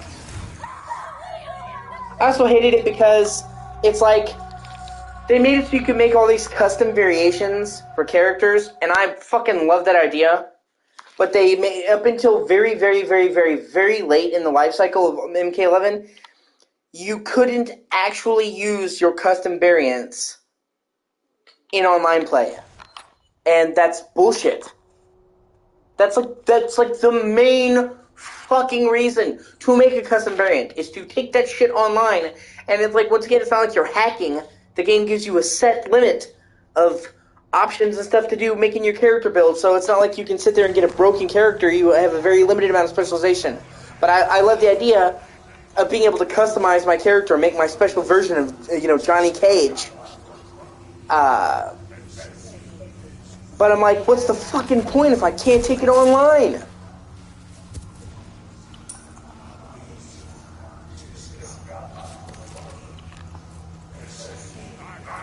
I'm coming. Get behind me. Oh God! What is wrong with these people?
Fuck.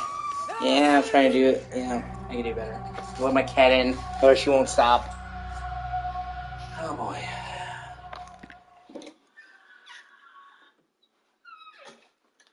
Ah. Either way, not really that big of a deal. I just think, like, it's like I love the idea of building up a character so much, like a custom variant, but it's like, you couldn't use it online. And then by the time they finally added it to, like, online matches, it was like, man, it's like 3 years in, nobody fucking cares anymore. The game's basically dead. Too little, too late, bro. I'm coming. Get behind me. What is wrong with these people?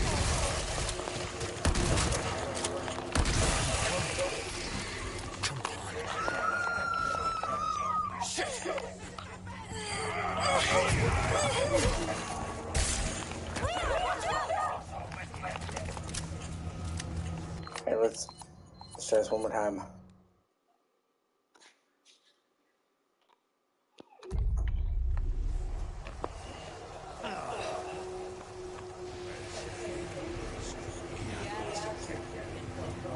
Spread out. Okay.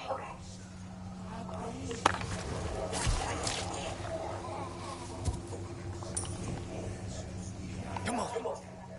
No problem.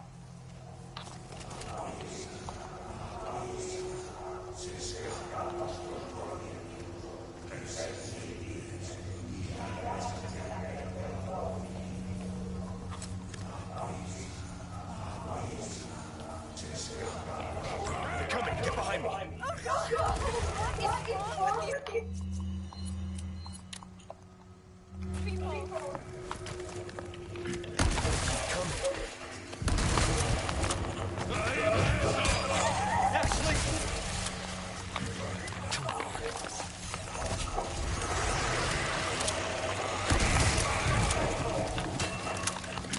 Look away.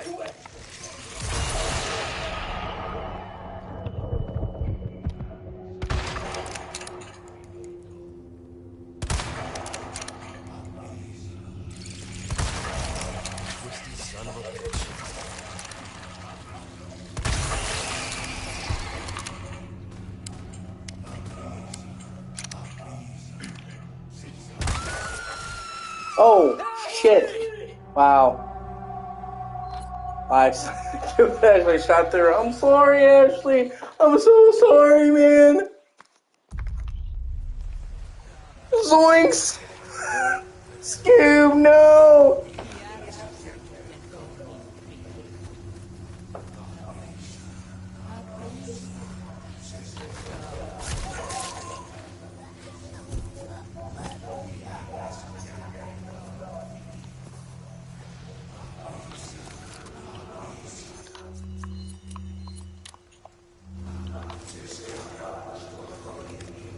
I'm gonna let him get further in and see if I can ambush them all.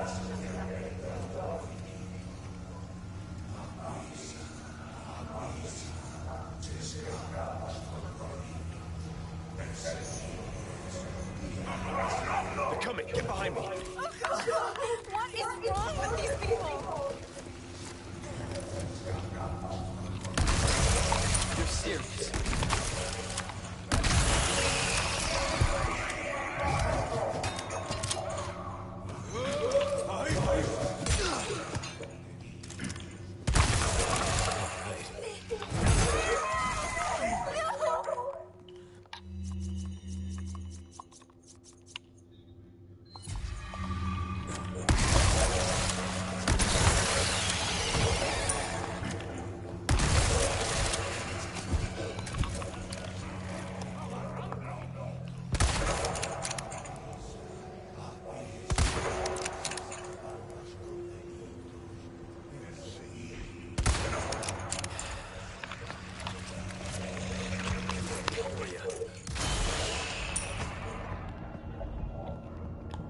Okay, that was tolerable.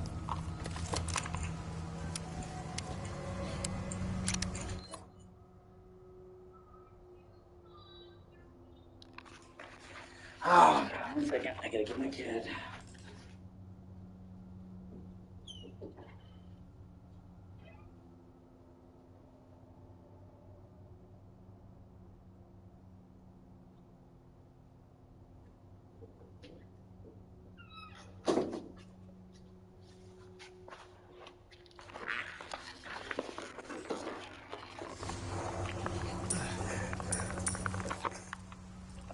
Ah, fuck, I was some pistas. It's dangerous. Stay close. Okay.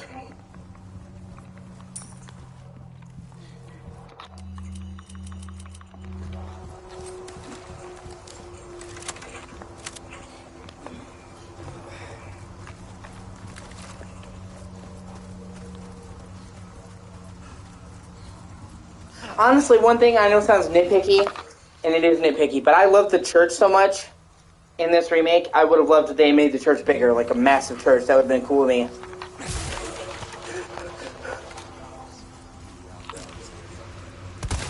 Really?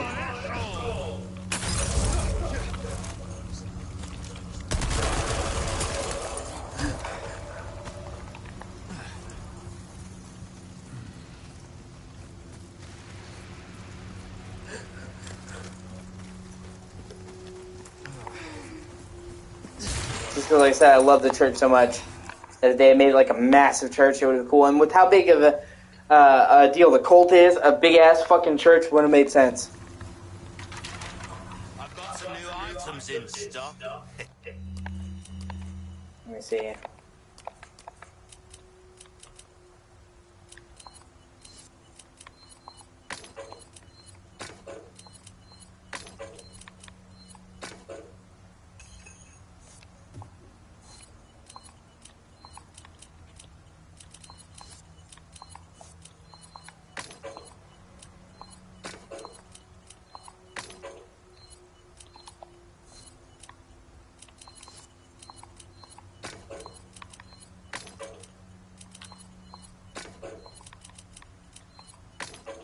Yeah, I'll hold on to this right now until I get the red barrel. Welcome. Got some rare things on sale. Give that the care it deserves, mate. See how that feels, mate. Fella like yourself should notice the difference right away. Will that be all then? Your valuables won't do you much good in the grave. Come back any time.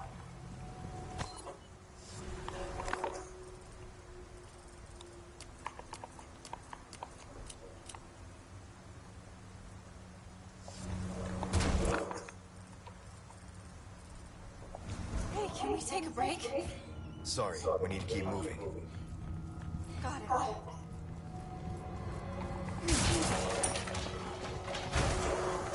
Dunnigan was right about the weather.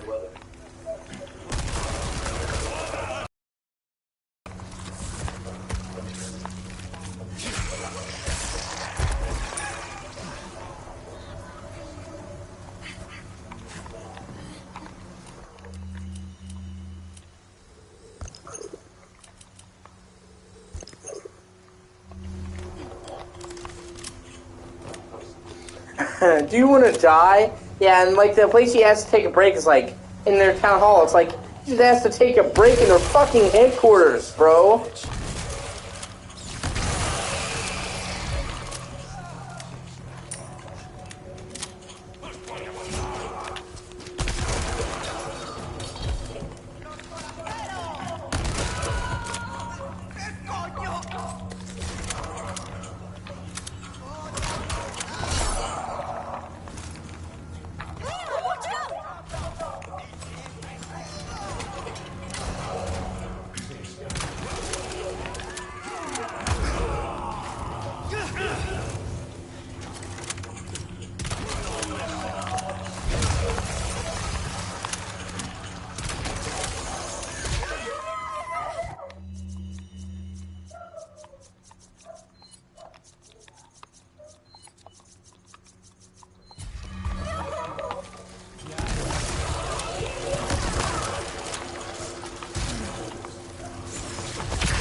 Oh my god, are you fucking kidding? This is gonna be bright.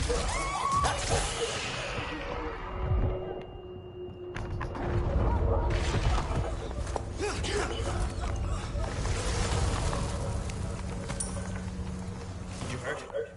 No, I'm okay.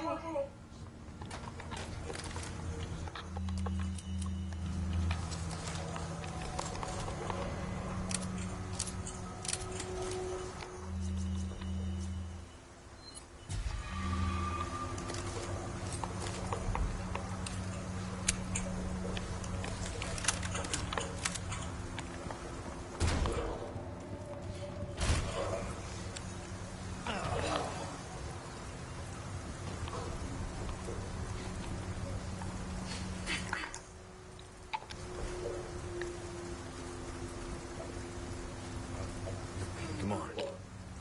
Okay.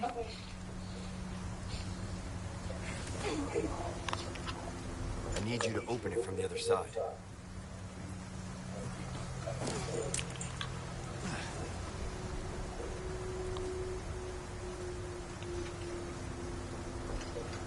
It's open.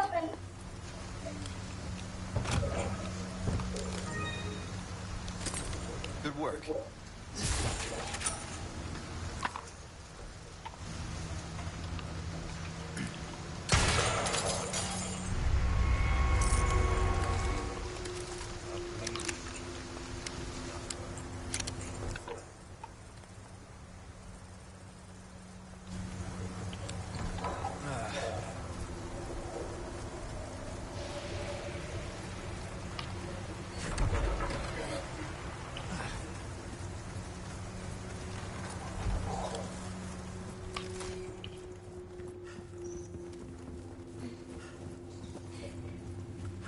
Just wanna go home.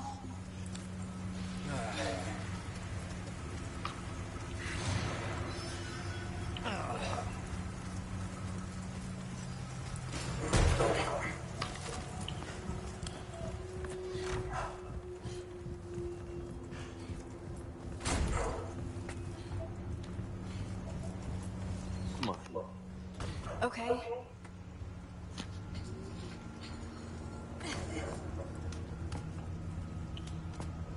Get your ass up there, Ashley. What is this place?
Target neutralized.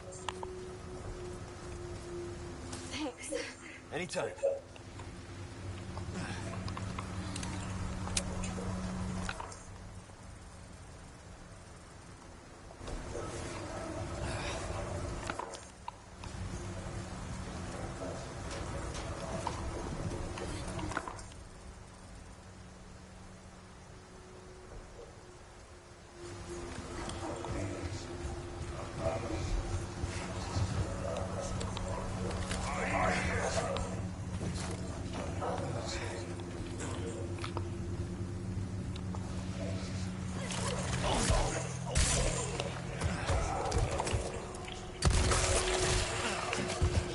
Sweet, got a crit.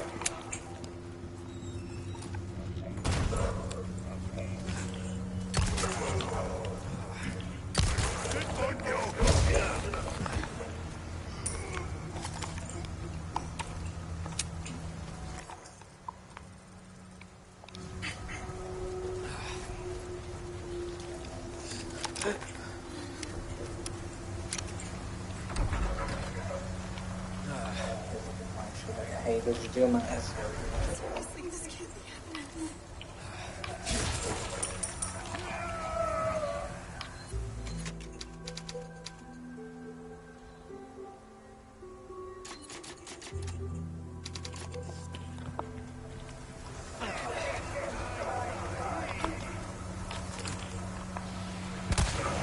Really?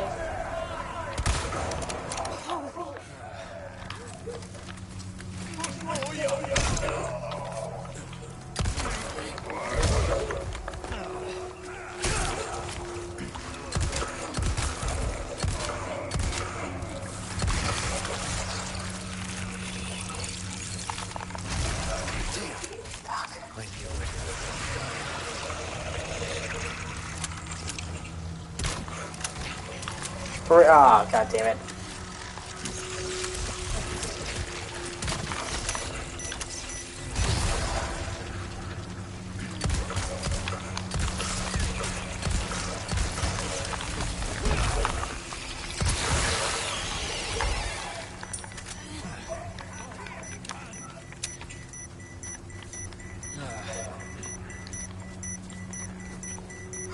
Fuck. Yeah, I can still get it to work if I get it, yeah.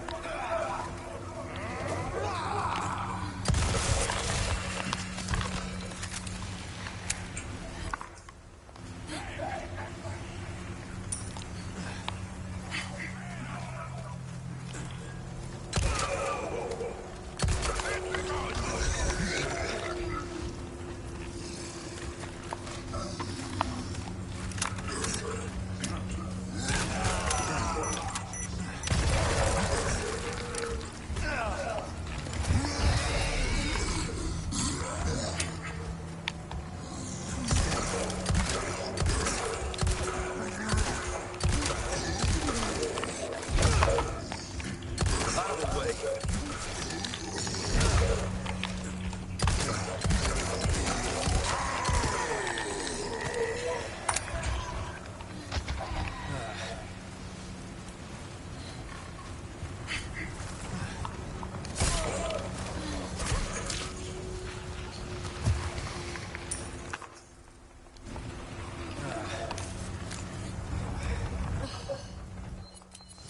My ass is like, hey, give me those and just put this in the deals and doing this in the deals. Always doing this in the deals and doing.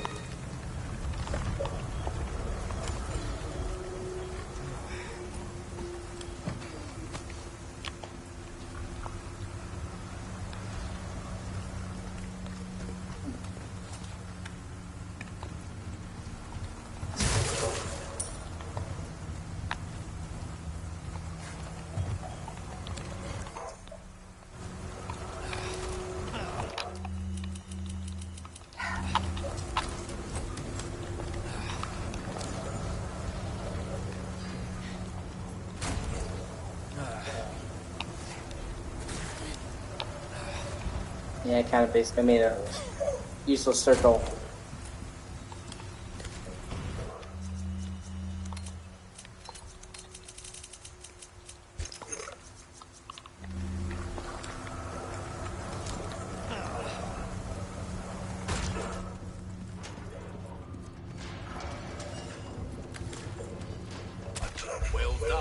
deserves payment in kind. Ooh, what you buying? Thank you.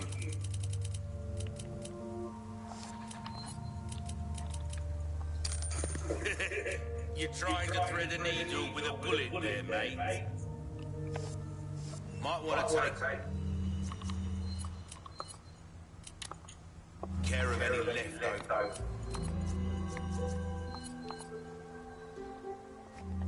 The errands before going this way. Be ashamed to live the rest of your life. What if? Am I right?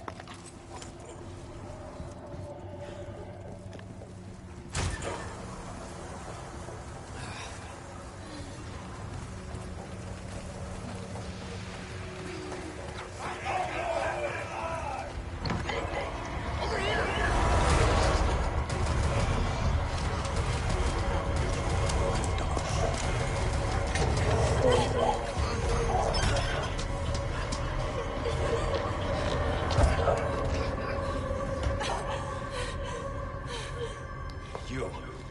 Hey, listen, about earlier. Yeah, about that. Hey, I see you found your missing senorita. Senorita has a name, Miss Ashley. You are? Name's Luis. Encantado. Great. We all have names. Now then. Who are you? And what are you doing here? Very good questions, unfortunately. Hi, now. In that case, here, help me. Ashley, quick! Over here.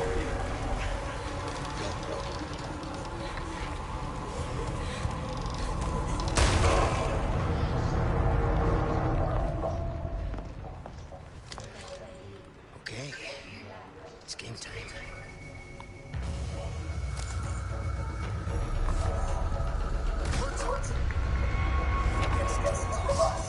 Oh, and let's not forget, this is made up of monsters. Done warming up? Hope you stretch. Yeah. Now if you'd shut up, we'd be good to go. Even now. This should hold for a while.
one's good.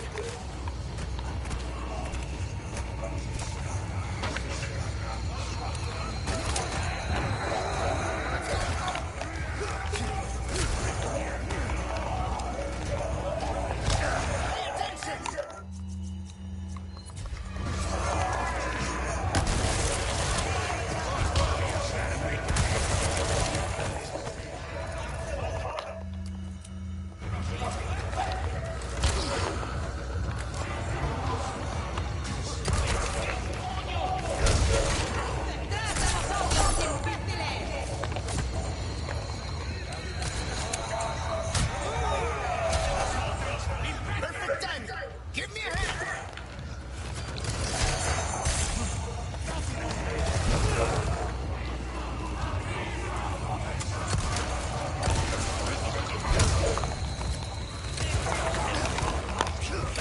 Not bad, right? You know what to do.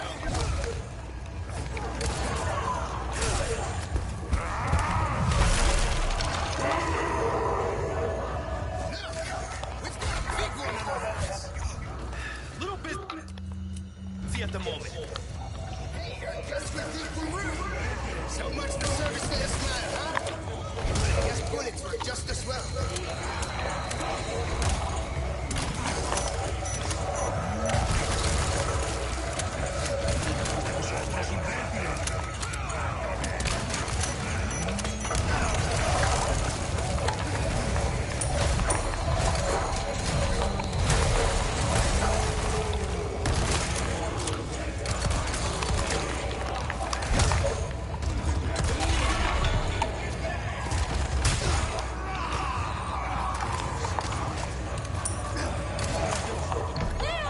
This way, hurry!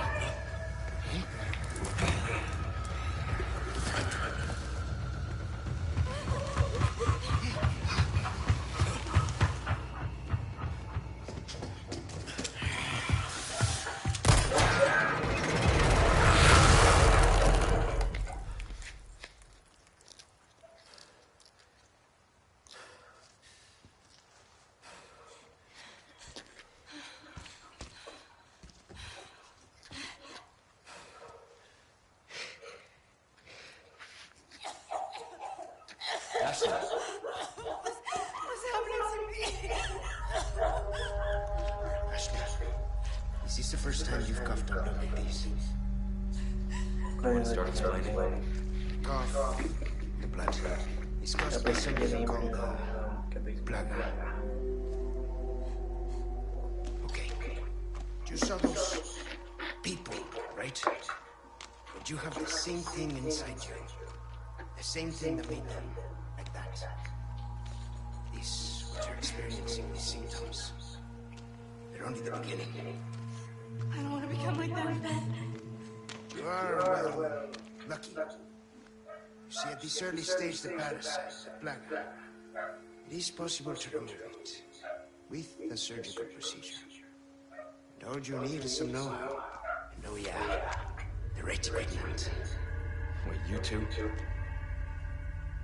No worries. See, I have a plan. But you're going to have to trust me.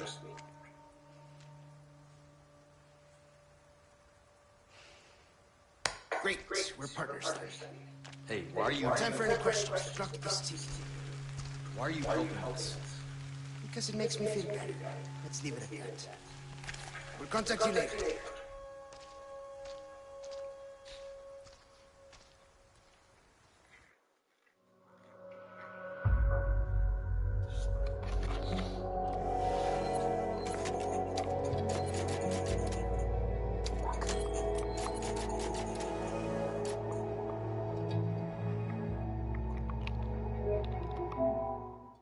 I'm gonna take a short break. I'll be back.